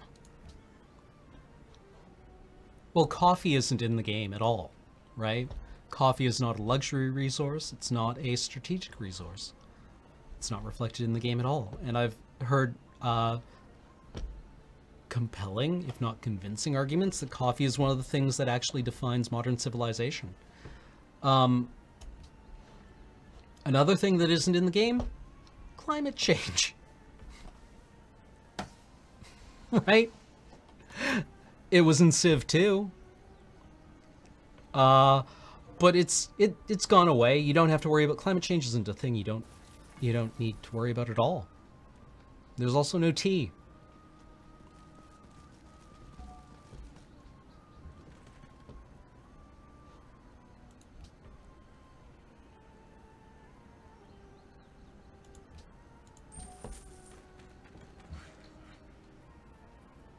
Coffee house is a thing in Austria, right? But it's not a resource, right? Climate change is why the game ends in 2050. Yeah, ignoring climate change is why the game ends in 2050. Ω, μονοπίον θαύμα. Ποιον όνομα είπε Μισέ, ο καλός ξένος? Είμαι η Θεοδόρα, η φίλη του Βυζαντού. Theodora, you say?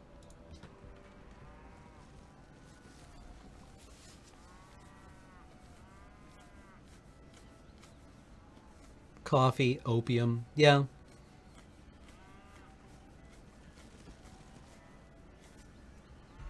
Well, I mean, salt is in the game.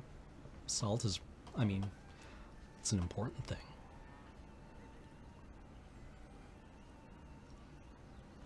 I like how truffles are represented by pigs. We're playing on Emperor difficulty.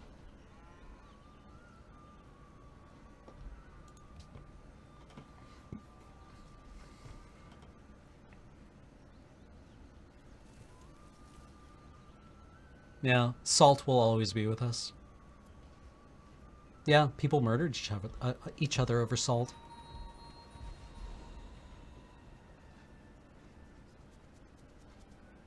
It is. It's really important for preservation of food, right? I'm not convinced truffles are super important, but then again, I don't know things.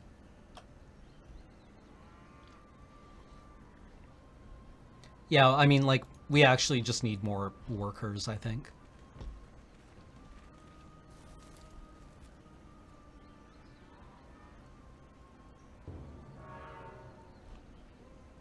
What?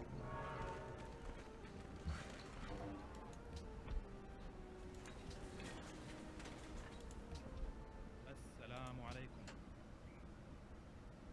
ماذا كنت تقول؟ Oh, you son of a bitch. Selamlar. What? Dinliyorum. Oh, you guys are terrible. This is awful. Everyone already has silver. This is the problem. All of our resources wind up getting poached by other people. How do you even have silver? You have salt coming out of your asses and... Wait, I just said that. Oh, there. Right.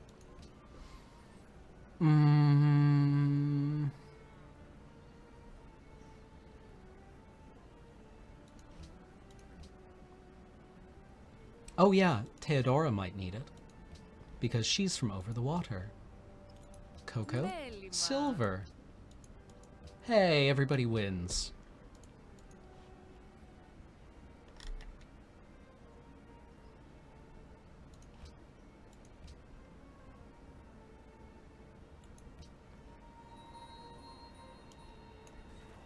We'll go over and develop this cotton.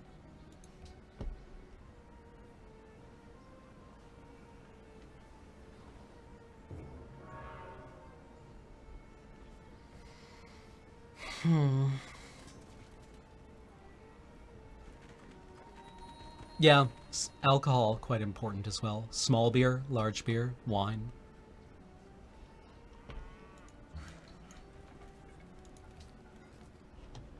I mean, there's probably an argument to be made that we're the result of several thousand years of fetal alcohol syndrome among humans. Because the only water you could drink that wouldn't kill you was, you know, alcoholic.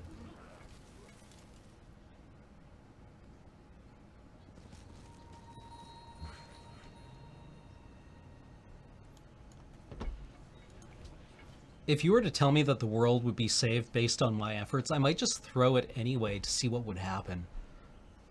I'm that kind of guy. Move. Where do we want to go?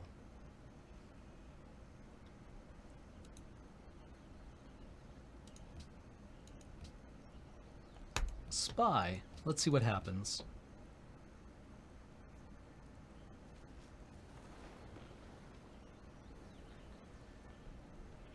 What would I hope they would change in Civ 6?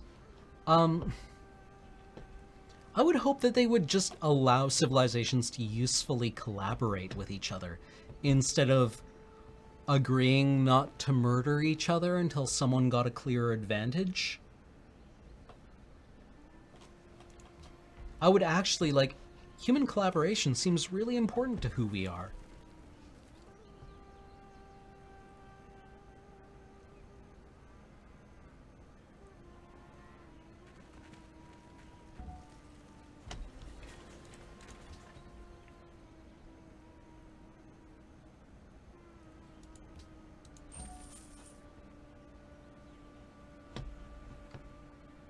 Well, all of our effort to convert these cities has just been washed away by our rivals' superior production. Which means it's probably only a matter of time until they come for us.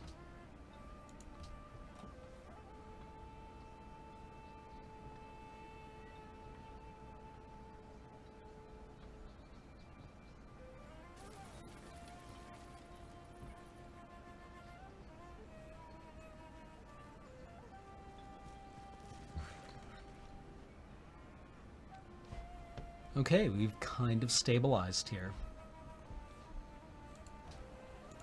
I'm buying this tile. Then I'm buying this tile. Our cities are connected now. Or more accurately, we've limited Turkish expansion, I guess. 3 turns till Notre Dame is complete. Unit needs orders. Go and corral these cows.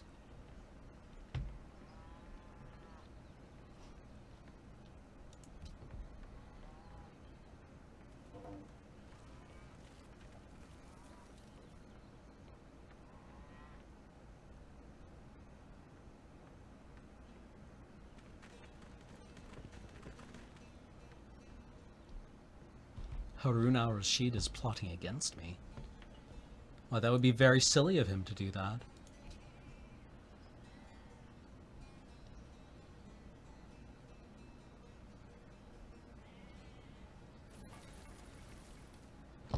This is a lot of military power over here.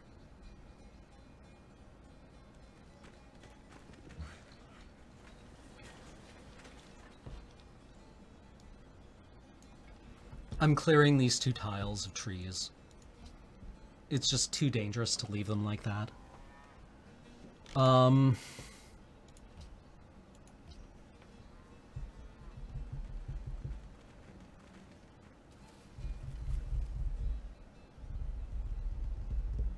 Civ 5 does have a diplomatic victory, but it's, like, it's not... Civ 5's diplomatic victory is you armbarring all the city-states into voting with you until everyone else has to accept your rulership. It isn't collaborative. It's conquering by another mechanic. I don't like Civilization 5's diplomatic victory at all.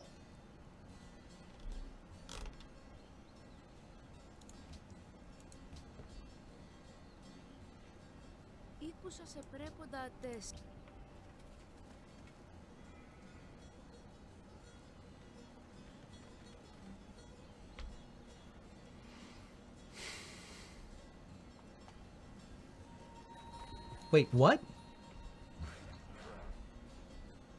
Yeah, converted to... How? 24 pressure? How?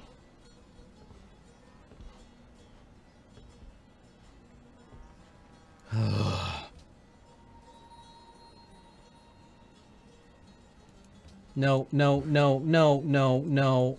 Oh god, we just lost a turn.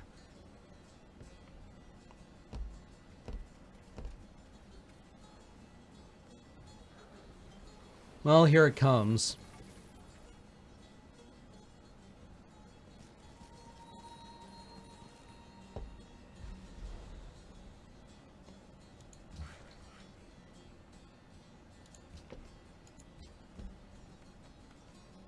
Yeah, hostile, like, religion in Civilization 5 is almost never a way of nourishing the spirit of your citizens, it's a way of declaring war on your neighbors. The day the two army corps can annihilate each other. All right, we've got gunpowder. These guys, fucked.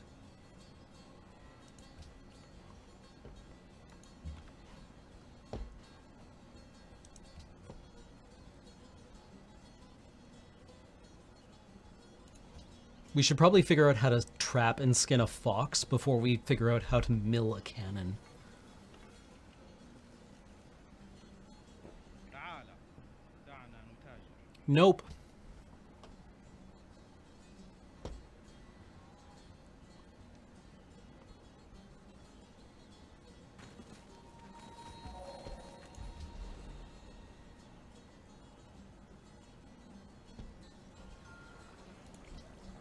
Huh, I've never had a spy killed before. I like how we can produce no pressure, no religious pressure on Mecca at all. Like, sending a caravan there? Nope. Does nothing.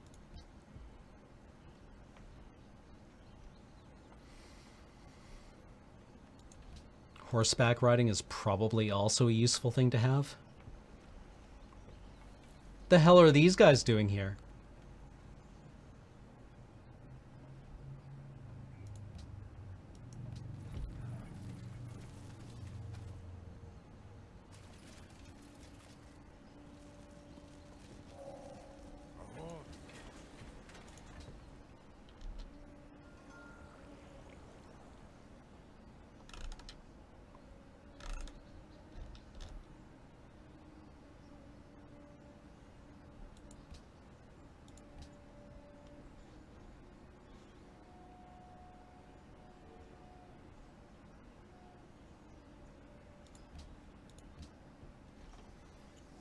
Settlers of Satan. I'd play that game.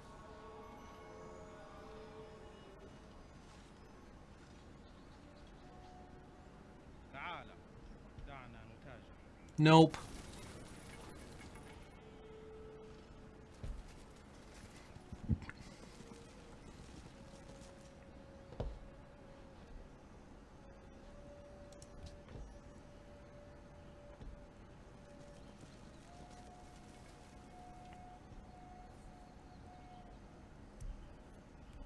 السلام عليك أنا داريهوش ملك ملكايا باريش Oh, رابا the Persians. لهن ثاني يدات No, we have no tradable resources. That's very sad.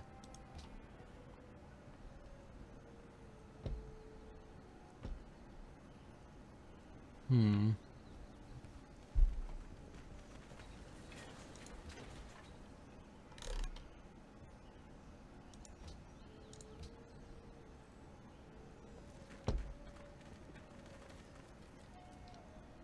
بكل ربي في قلبي I would like to accept an embassy. We have iron that we've never used, and silver we've never used. Aren't we smart? Aren't we good at video games?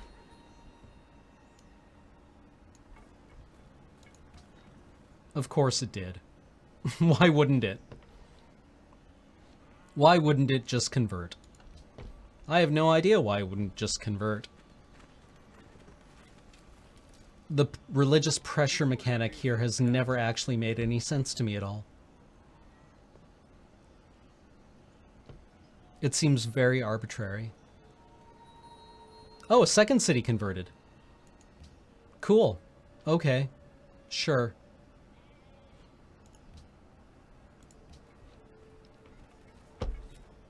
Ήκουσα σε πρέποντα Θεσσαλοτρίας.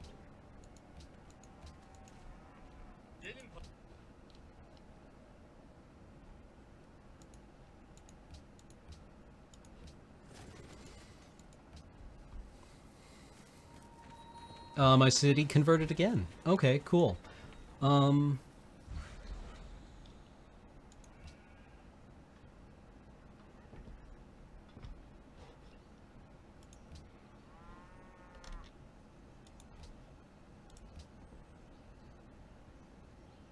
Ήκουσα σε πρέποντα... No.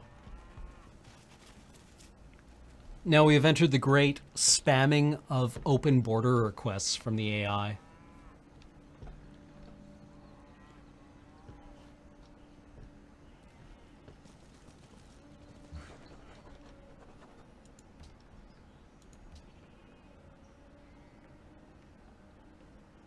More science.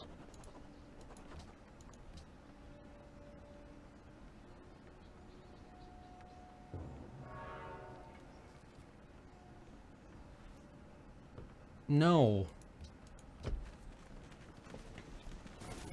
As the AI attempts to drown us in red tape.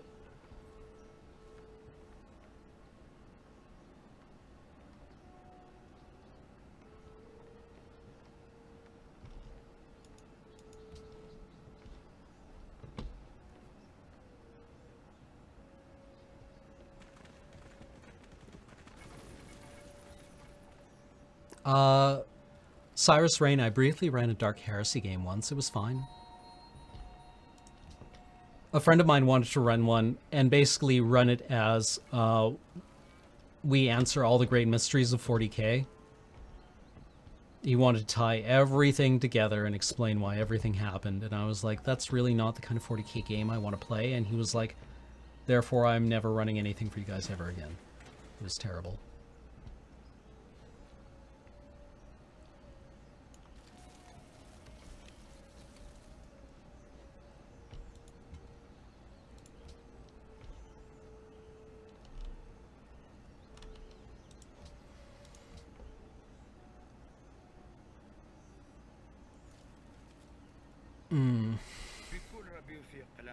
No. Luxury resources or riot.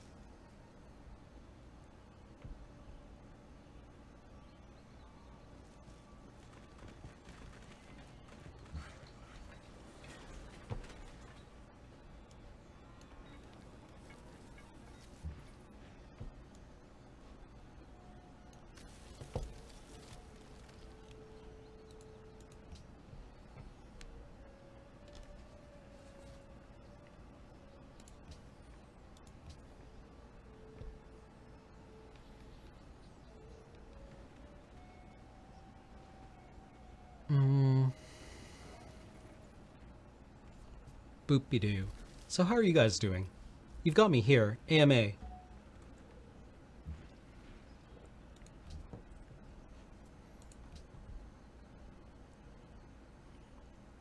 Ah, great. We can pressure ourselves with any religion, but we cannot exert any pressure of our own. For reasons, I suppose.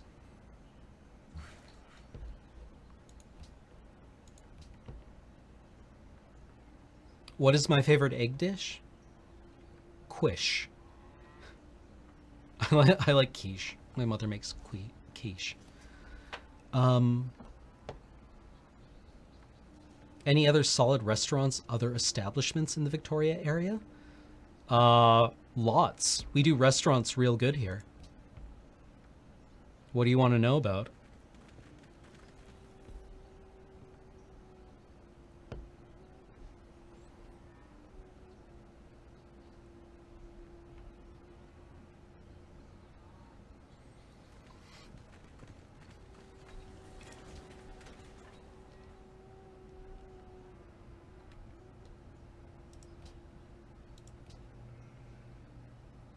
I do really like, well, I mean, I suppose it depends on the dish, the infra.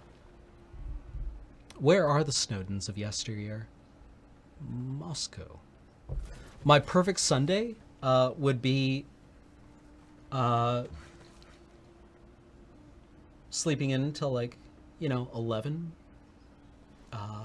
Having a nice long shower, shave, putting on good looking clothes, and probably going to like a cafe somewhere and having a cappuccino and a croissant, followed by a nice meal someplace. My favorite ramen toppings? Green onion. Okay. I feel like I'm storming out of some kind of closet here, but I really don't like board games. Favorite film director? Kubrick. I would love to run an Eclipse Phase game on AFK.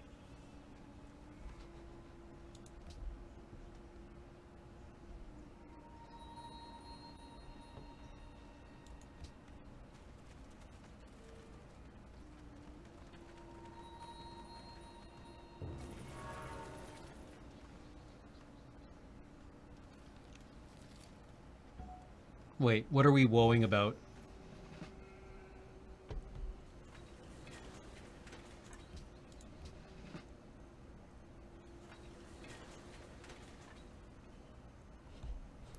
Favorite Lovecraftian short story? Well, I appreciate the focus on it being Lovecraftian rather than Lovecraft. What in the shit is this? Yo, does this thing belong to you? Μέλημα.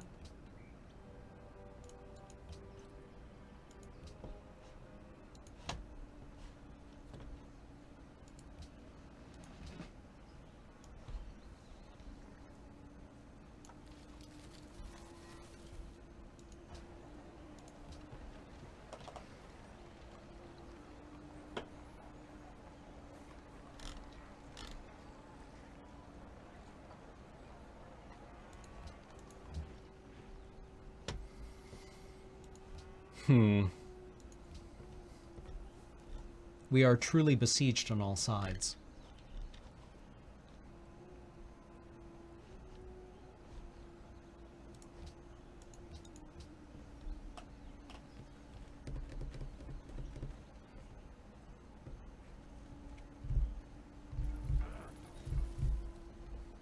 What webcomics do I read?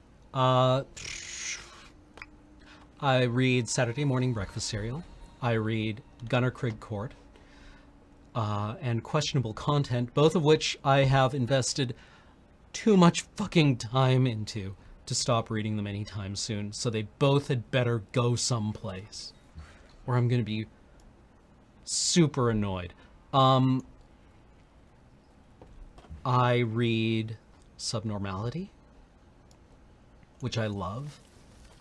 Oglaf might be my favorite webcomic, although it might just be tied with Achewood.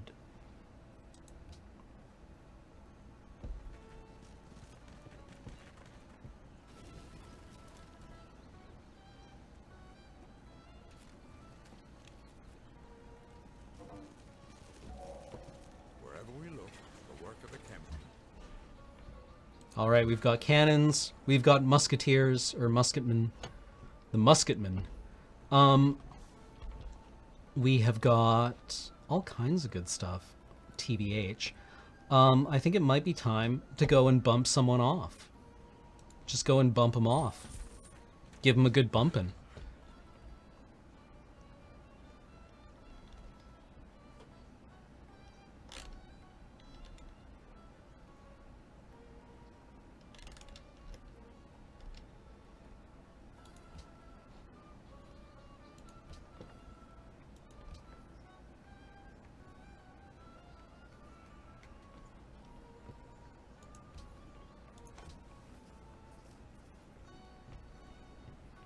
I think if it's not soon, it's never.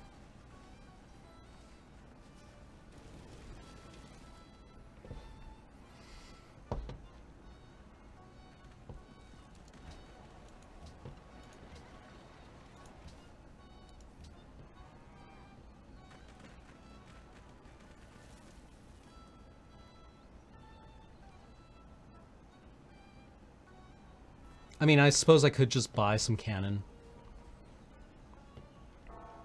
Golden Age. Tell you what, I'm gonna go on break, and I'm going to return this beer, and then we'll come back, and after that we'll go to war. Because as history has shown us time and time again, killing everyone who is inconvenient to you is a real good way of solving all your problems. So we are going to go on break. Please watch our commercial, then I'll be back. Call it 5 minutes or so. See you guys soon.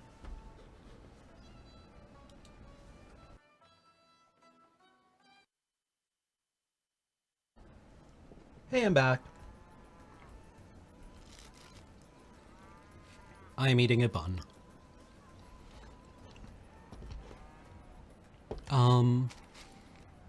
Yeah, I don't know. I remember tweeting after David Bowie died, the chorus to Quicksand, and having people reply to me with like, whoa man, you're so fucking edgy with all this death talk out of nowhere. And other people being like, it's a Bowie lyric.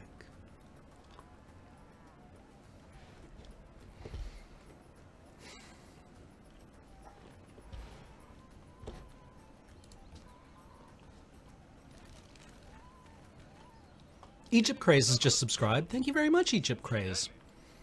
Well, I can't very well say no to a research agreement, right?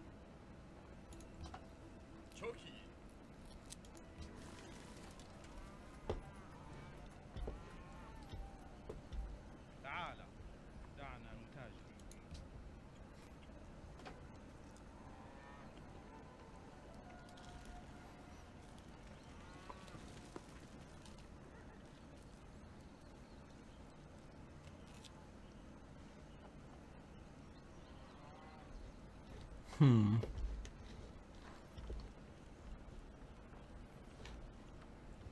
Okay, so in 3 turns we can upgrade our composite bowman to crossbowmangs.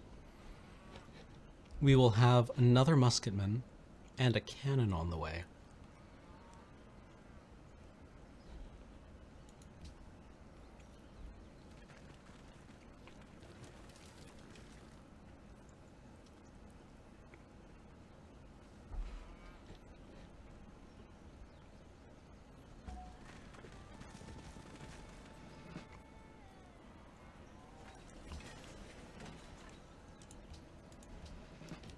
Like, they have 15 social policies. That's fair. 50% more social policies than we do? That seems like a reasonable thing for an AI opponent to have.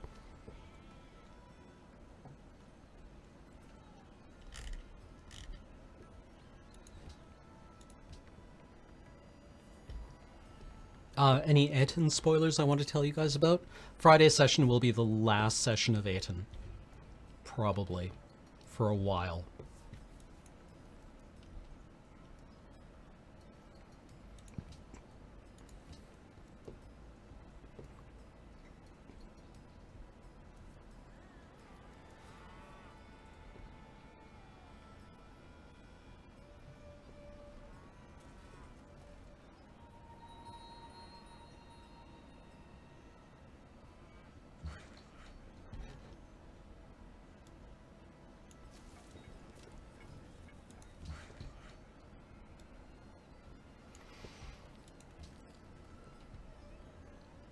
Jigo Kuru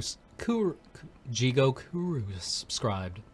Kuro has subscribed for 3 months in a row saying, Civ, hype, you're playing Deity, right? No? Get good. It's true. I need to get good. I'm terrible at this game. Look at me. I'm losing.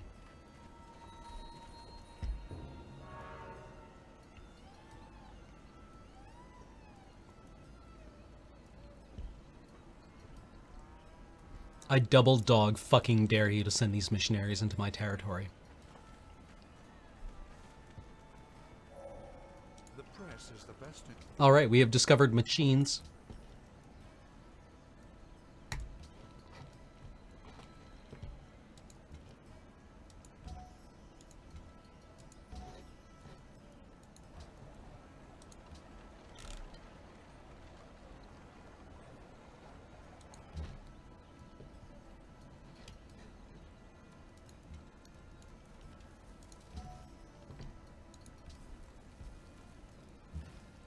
Carbonale Cookie has resubscribed for 10 months in a row saying, I love Talking Simulator, my favorite talking stimulator. Oh, well, thank you very much, Carbonale Cookie.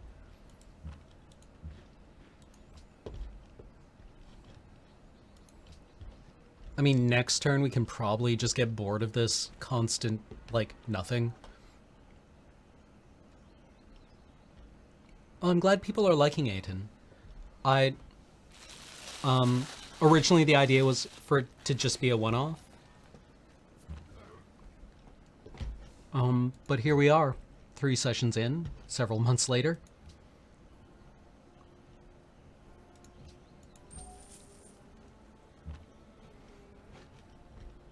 I don't GM like that. I actually really dislike GMs or DMs who operate on like the idea that players are there to be killed by them for their enjoyment. It's miserable and terrible and boring. Why would you ever do that?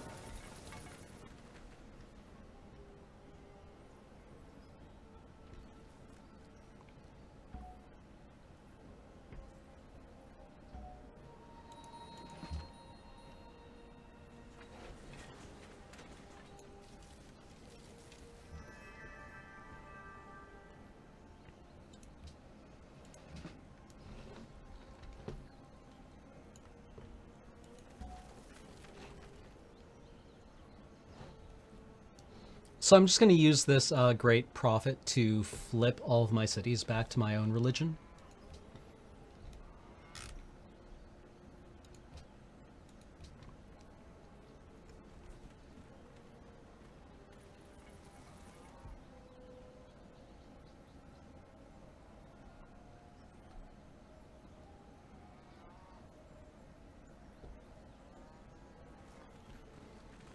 Like, I had a DM who would tell us things, and then when we believed him, he would kill us and laugh at us for it, being like, why would you ever believe that? You're so stupid. Haha.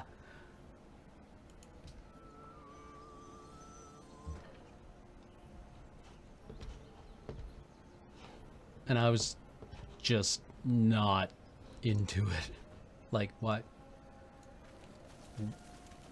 Why? Why?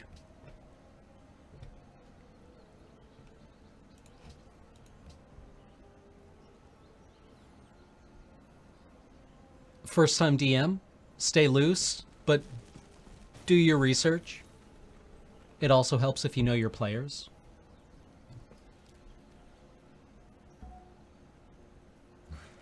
I find the most interesting games are the ones where my players surprise me with what they decide to do.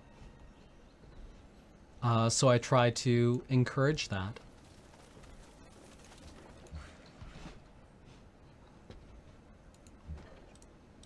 And I encourage that by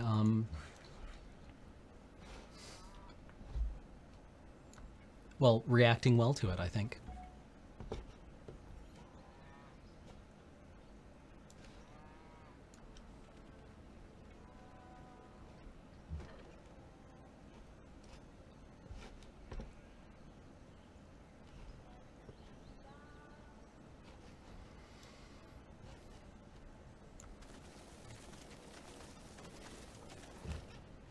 All right, so what do we really want to do here? How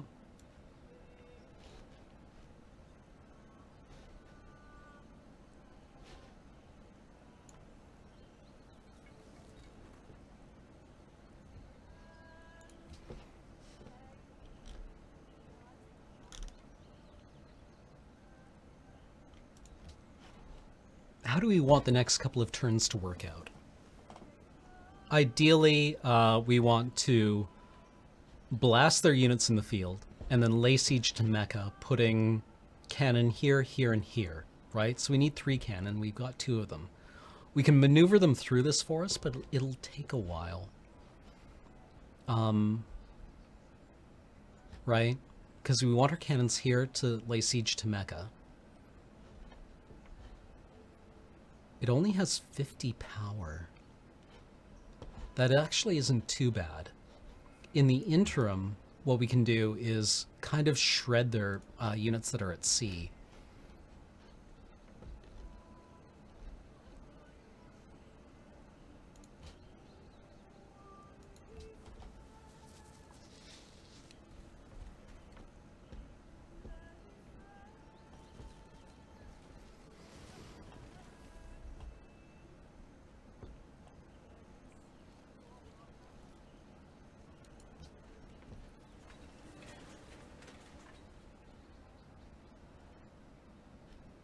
Nobody is allied with the with Arabia, so we can be reasonably certain. Let's just save our game.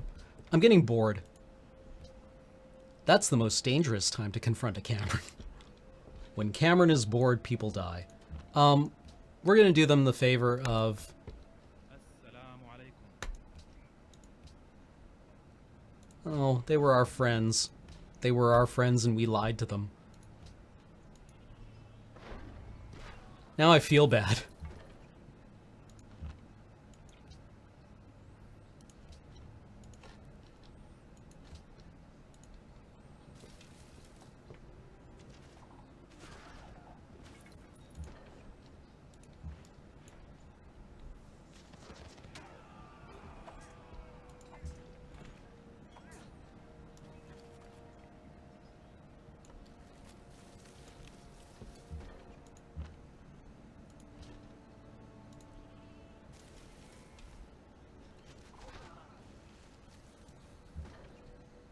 Well, I've never heard of these guys. They aren't important.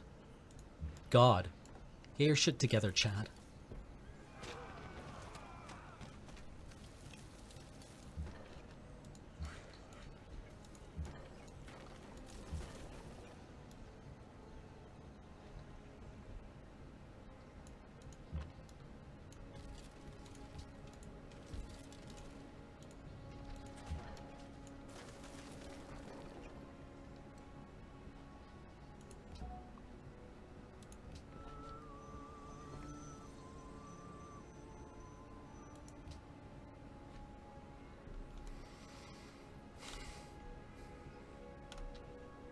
The game sound isn't really important. The game sound is even.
بكل ربي في قلم ثنا شوي لخ بقرب تقابلي ايه No luxury resources for strategic resources.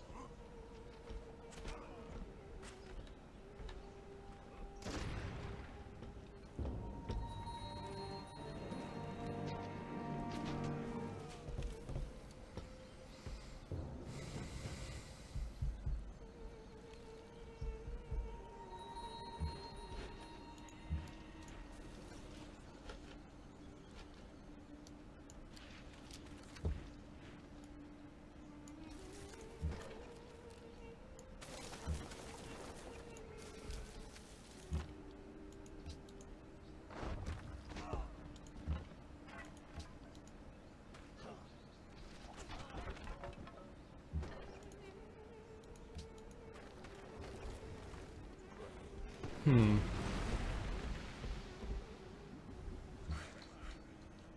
Hmm.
Interesting.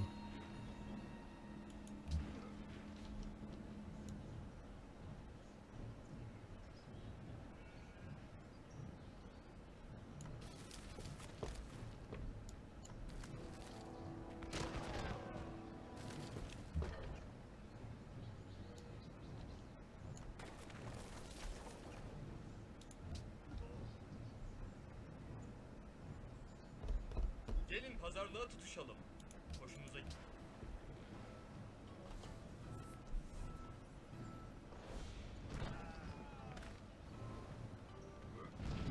Oh, I forgot.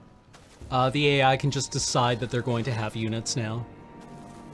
Okay. That's an unreasonable amount of damage in one turn to one unit.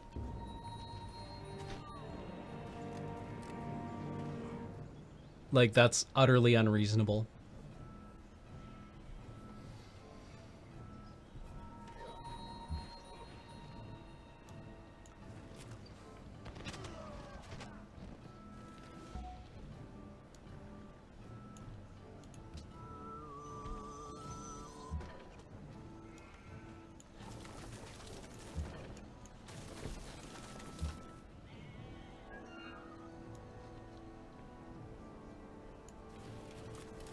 No idea how the AI, like, the AI can just decide, that they're going to have units, right?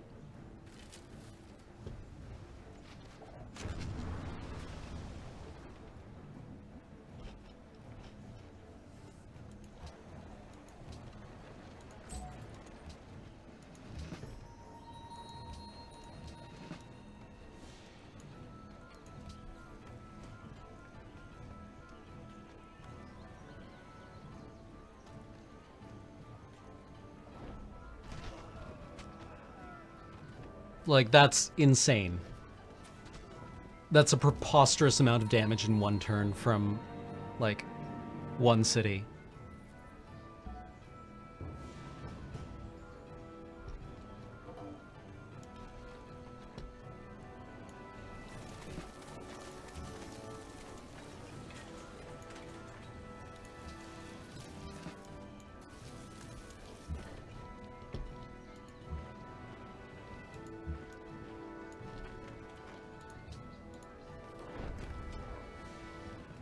Especially compared to that, right?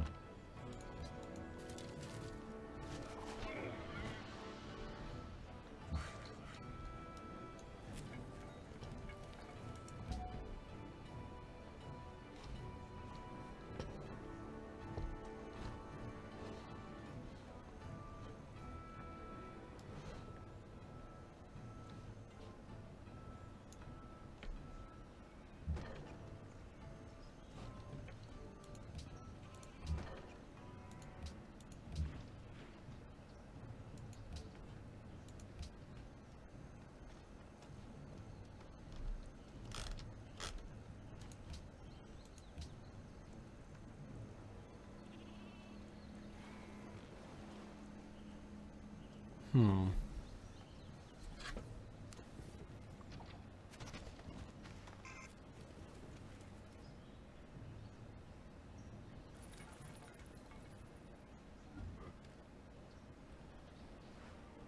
Bharatiya Janata की ओर से मैं आपकी ओर दोस्ती का हाथ बढ़ाता हूँ। मैं सुन रहा हूँ। Hooray! Peaceful coexistence with Gandhi in our time.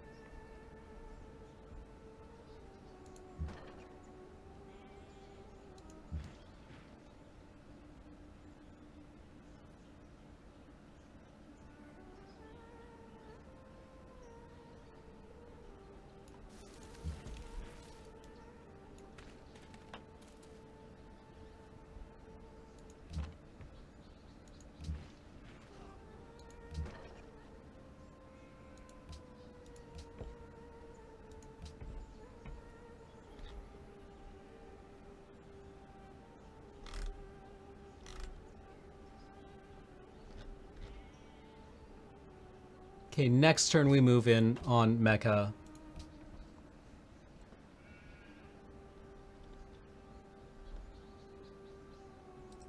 World religion. Our atheism.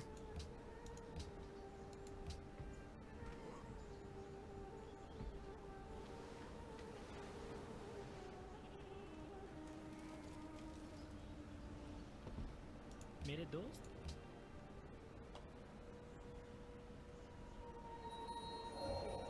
It's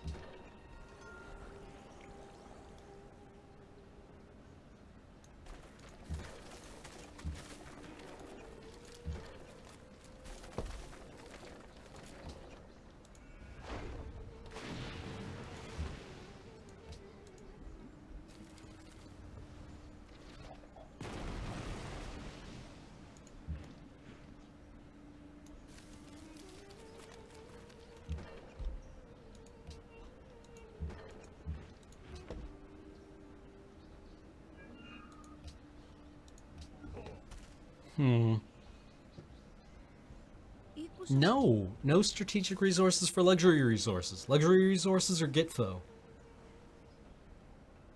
No, go away.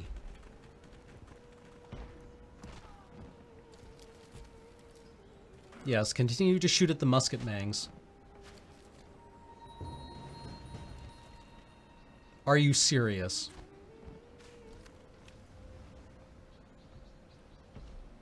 मेरे दोस्त No! These are all bad deals.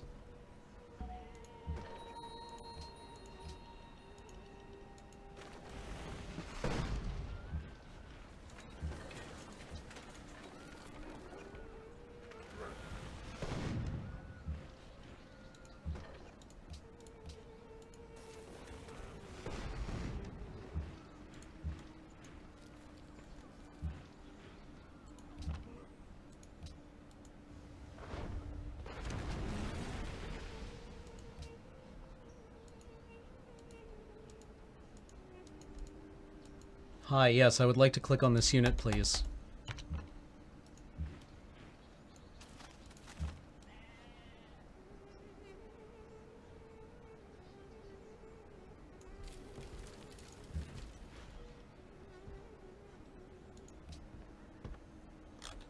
More musket mangs. I would hesitate to call myself a scientist. I'm not published, I don't have my PhD. I have a bare reference to an education in the sciences, yes.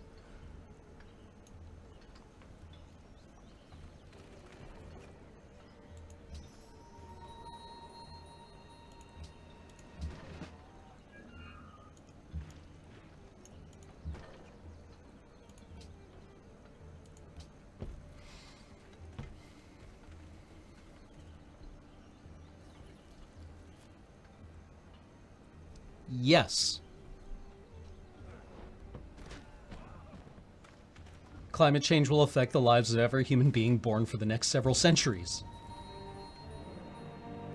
It's very important that we do things to adapt to it. People say, oh, we'll adapt to climate change. When? When? How? When? Sure as hell aren't doing it. What city connection is broken? Ugh. Sure.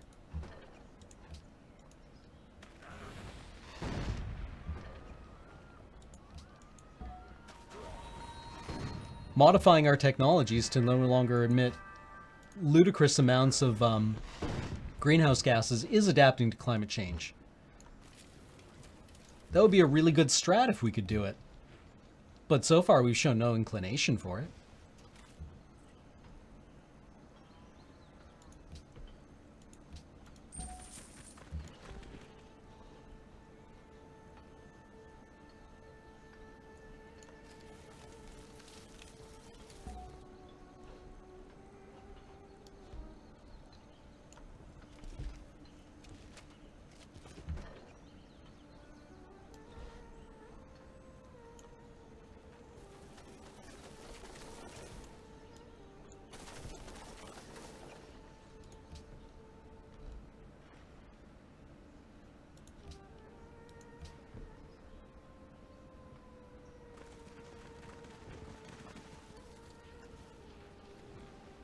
Like, adapting to climate change includes things like no longer exploiting carbon-rich energy sources.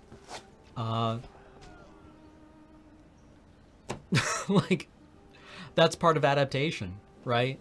Is ensuring that we have the ability to deal with a 2-degree increase in temperature rather than a 5 or 6 degree increase in temperature.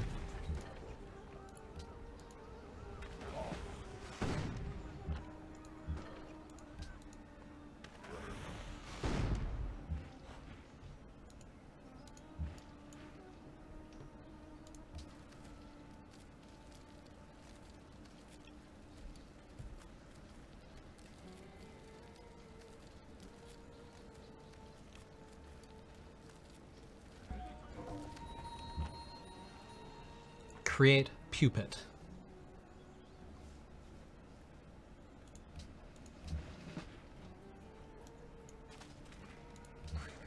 Yeah, you don't owe $60,000 in national debt. Debt for a nation doesn't work the same way as debt for a person. What's China going to do? Call in the United States' debt? That would collapse both economies. That's not how that works.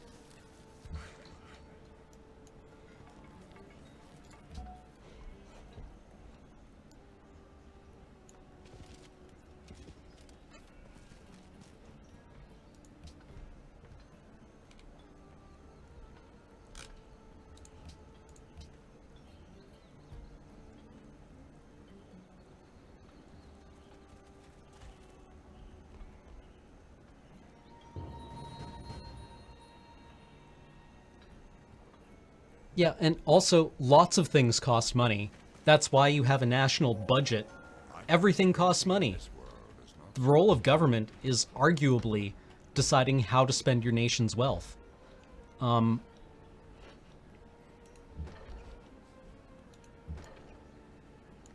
Yeah, you spend money as a nation. That's how it works. That's your responsibility when you govern.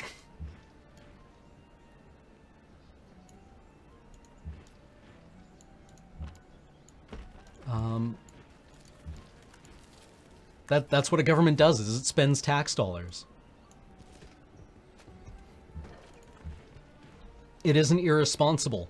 That's your job.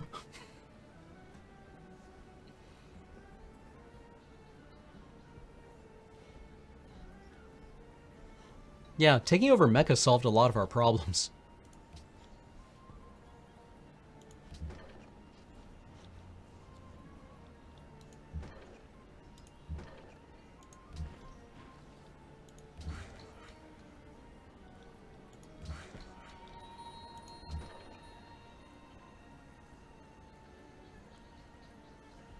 Like, I actually don't know how the American government or the American public debt works. It's not like owing money on your Visa bill, though.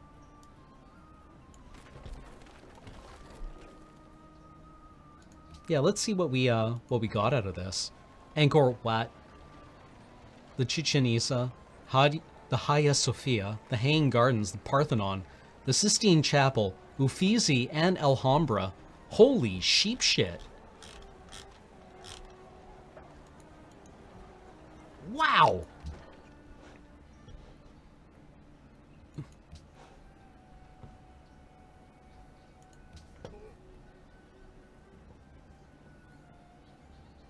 Also, I'm just going to put out there that when people say that Americans need manufacturing jobs, they don't actually mean that. They mean they need union jobs.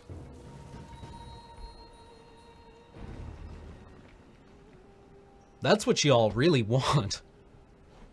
And you can, the great thing about union jobs is that you can just make any job a union job.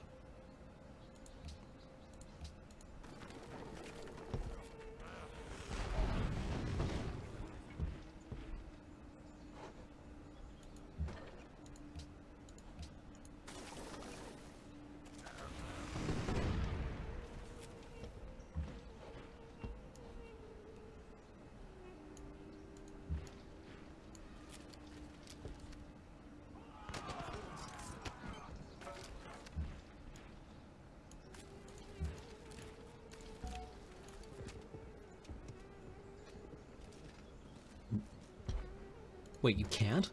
Jesus, why'd you guys do that to yourselves?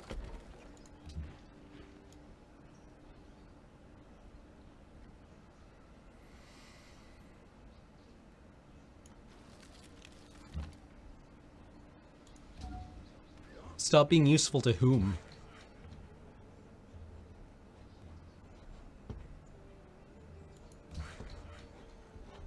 I mean, that's the question. Who did they stop being useful to? When people say unions stop being useful, like what's the text there?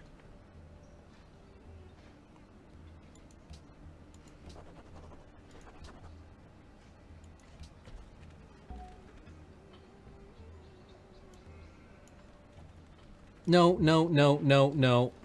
God damn it.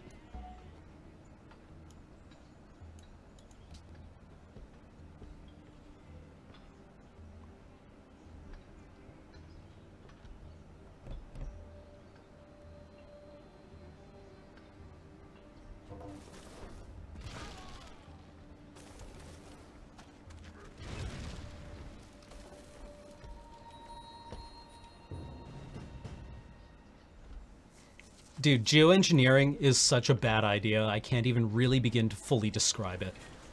The idea that we'll just re-engineer the climate as being somehow a cheaper alternative to combat climate change?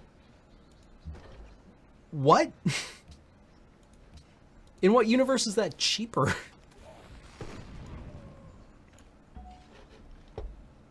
R-oo-hi.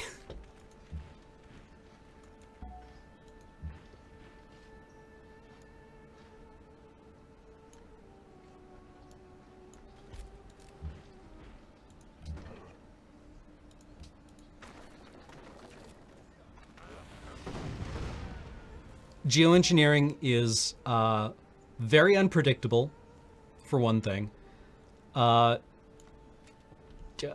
I don't know what the consequences of it are. Nobody really has a good handle on what the consequences of doing things like climate engineering will be.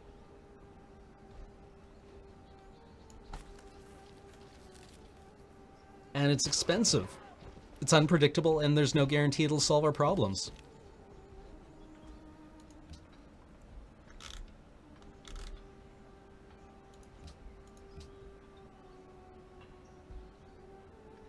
Like, every time we've tried it in the past, it hasn't worked out terribly well for us. Original Garwolf is talking about, like, ecological intervention in Australia. We don't have a good track record of it. We don't understand these systems really well enough to modify them at our convenience. Really? And they just made another... Really? How are you supporting a military this large?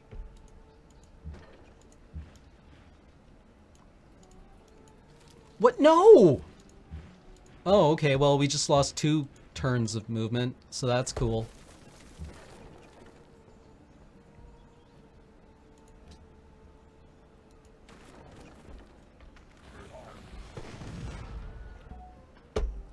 Okay. I think that may have just lost us that flank. A misclick, telling these 2 units to swap. How are you supporting this many units?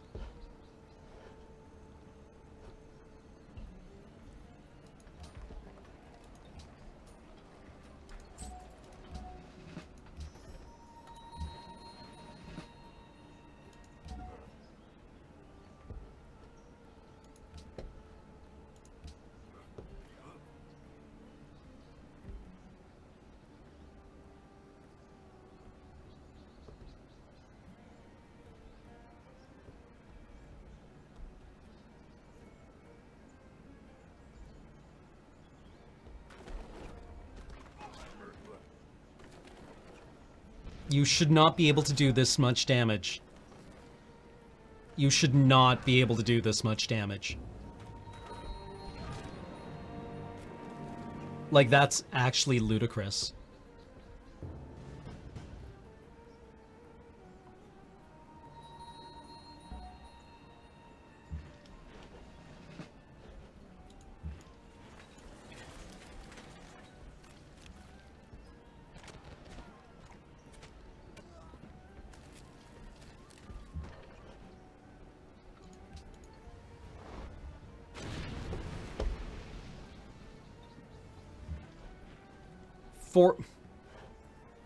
These 2 cities have the same defensive power to their firepower. They did 70% damage to my cannons, which have a higher defense stat and were in cover. I did 40% damage to his trebuchet, which was in a transport, which gets a defense penalty.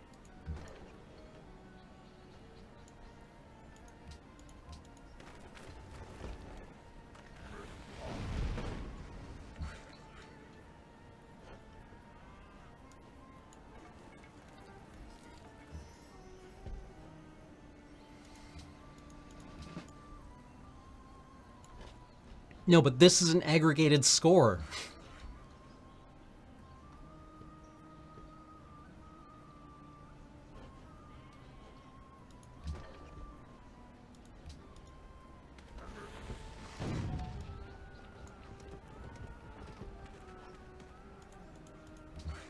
And we've got a great general.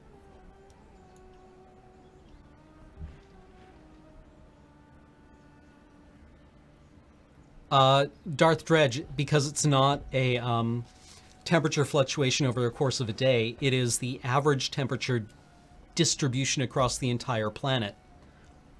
Permanently.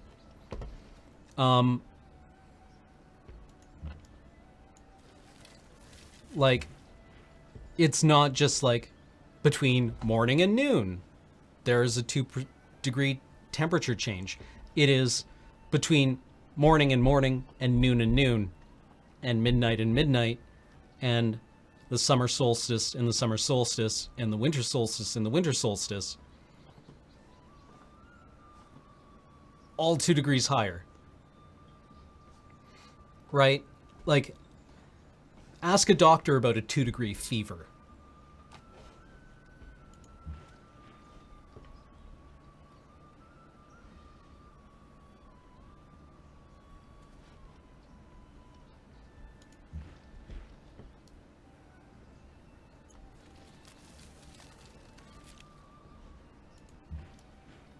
Like, it's real bad. It's real bad. It's not a good idea.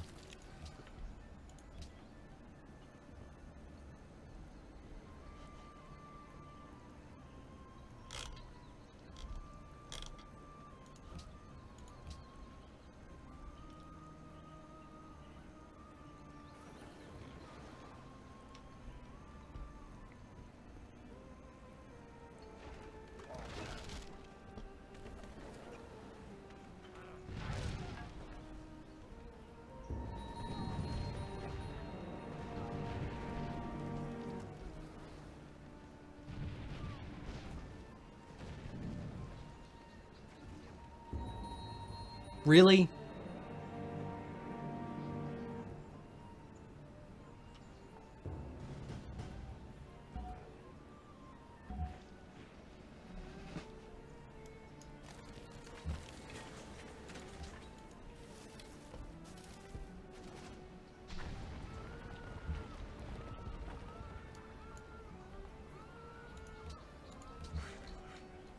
Ugh. Look, it's 9 o'clock. I think we're gonna call it there.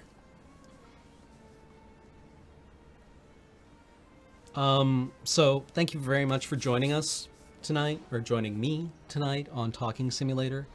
I guess I should have spent more time talking about exactly like why. I think we got into it at the beginning, right? Basically, my thing with Civilization is that it's a fun game that has some balance issues and AI problems, but mainly it assumes a lot of the way that you're going to play the game, mainly that armed conflict is almost entirely inevitable between your civilization and its neighbors, and that collaboration is very difficult. There are a couple of civilizations, like Venice, that makes itself very difficult to declare war on, but you will never really collaborate with Venice because the victory conditions of Civilization 5 mean that there is only ever one victor, and a diplomatic victory is just kind of a different kind of conquest in this, right? So my point being that there's a lot we take for granted in any kind of game, and it doesn't just need to be like the traditional talking simulator kind of game that people kind of love to hate on but have really been around forever. That even kind of games that present themselves as being very hard-nosed and objective and not having a whole lot to say actually tell us a lot about the things that we assume about the way games should work and about their kind of conceits for games. So a grand strategy game like Civilization 5 tells us that we live in a society that thinks that conflict is a necessity between states, right?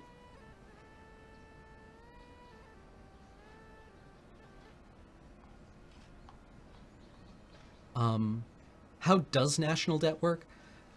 Debts, well, okay. From what I understand, your government issues bonds, which are basically kind of like shares in your government. You would actually need to look it up. You would really need to look it up because I'm probably completely error prone. I just know it's not like you owe money to other people because states are in debt to each other quite a lot and to their own departments, and a lot of it only exists on paper, and you make your own money anyways, and at that scale money is just a thing that we all agree has meaning, right? And also you have an army.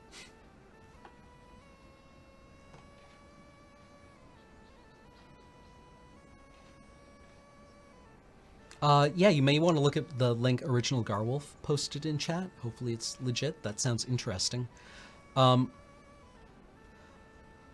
X9, I believe Paul checks the P.O. box every couple of days. Like, yeah, national debt is things like your own payroll to your government employees, right?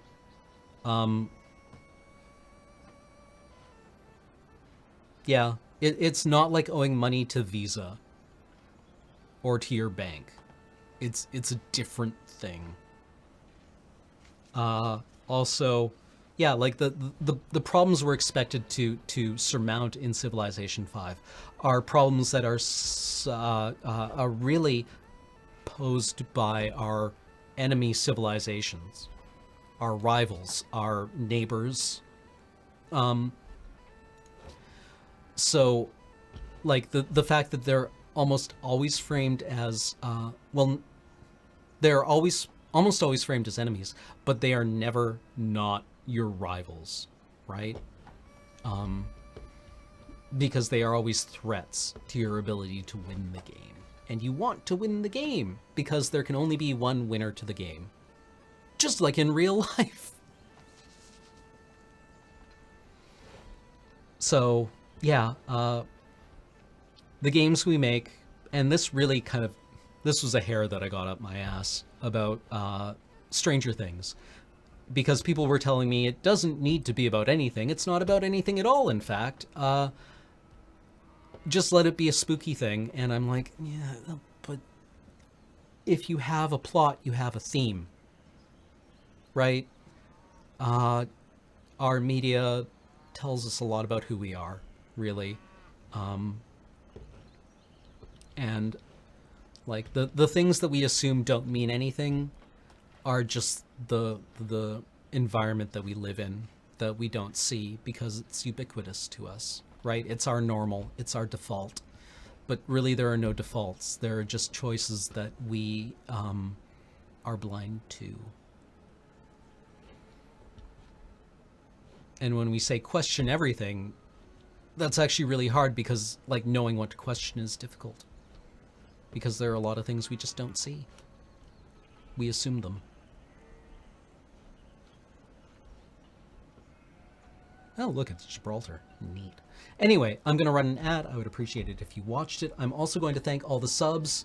I hope I haven't missed them. Where is the link to the thing? Oh my god. I've tried to thank all the subs going on because the link is closed and I don't know where to find it. Thank you to everyone who subscribes to us here on Twitch. You make this possible. You pay me to be here. I really appreciate it. Thanks to all of our Patreon supporters who support us over at patreon.com/loadingreadyrun. Again, you keep the lights on here. As always, our content is available for free forever over at loadingreadyrun.com and over at our YouTube channels at youtube.com/loadingreadyrun and loadingreadylive. We try to get these streams up as soon as possible, but they take time to render and upload. Okay. Roland Malleus subscribed for 14 months in a row. Thank you very much. Eric Freeman has decided to support us on Patreon. Thank you so much. Carboneel Cookie, we thanked. Thank you again. Jigo Kuros, we also thanked on stream, but thank you again. Egypt Craze, I think we may have missed, but thank you very much, Egypt Craze, for 16 months. Broad Street Fish, I think I missed. Oh my god. DJ Shire, I think I also missed. DJ Shire resubscribed for 15 months. Broad Street Fish resubscribed for 4 months. Eaten by Grew 1988, 8 months in a row. Commissar Crush for 16 months in a row. Astral Apache has resubscribed for 17 months in a row. Grand Ethereal resubscribed for 18 months in a row. The Flanman 5 resubscribed for 25 months in a row, saying, Flan, Cam, I think you're pretty. Please notice me, senpai. And I totally missed that. Awkward. But they're correct, and I am very pretty. Nirvana subscribed for 13 months in a row, saying go up. Dogma, I think I got 2, but if not, Dogma, thank you very much for subscribing for 25 months in a row, saying one of my favorite all-time games. Thank you. Chenchi subscribed for 20 months, and Crash 6 subscribed for 26 months in a row, saying Lurhorn, Lurhorn, Lurhorn, Lurhorn, Lurhorn, Lurhorn. Oh, DJ Shire, Cam, is it true you can't stand being around Beej? If that's not true, does that mean you're not allergic to dairy?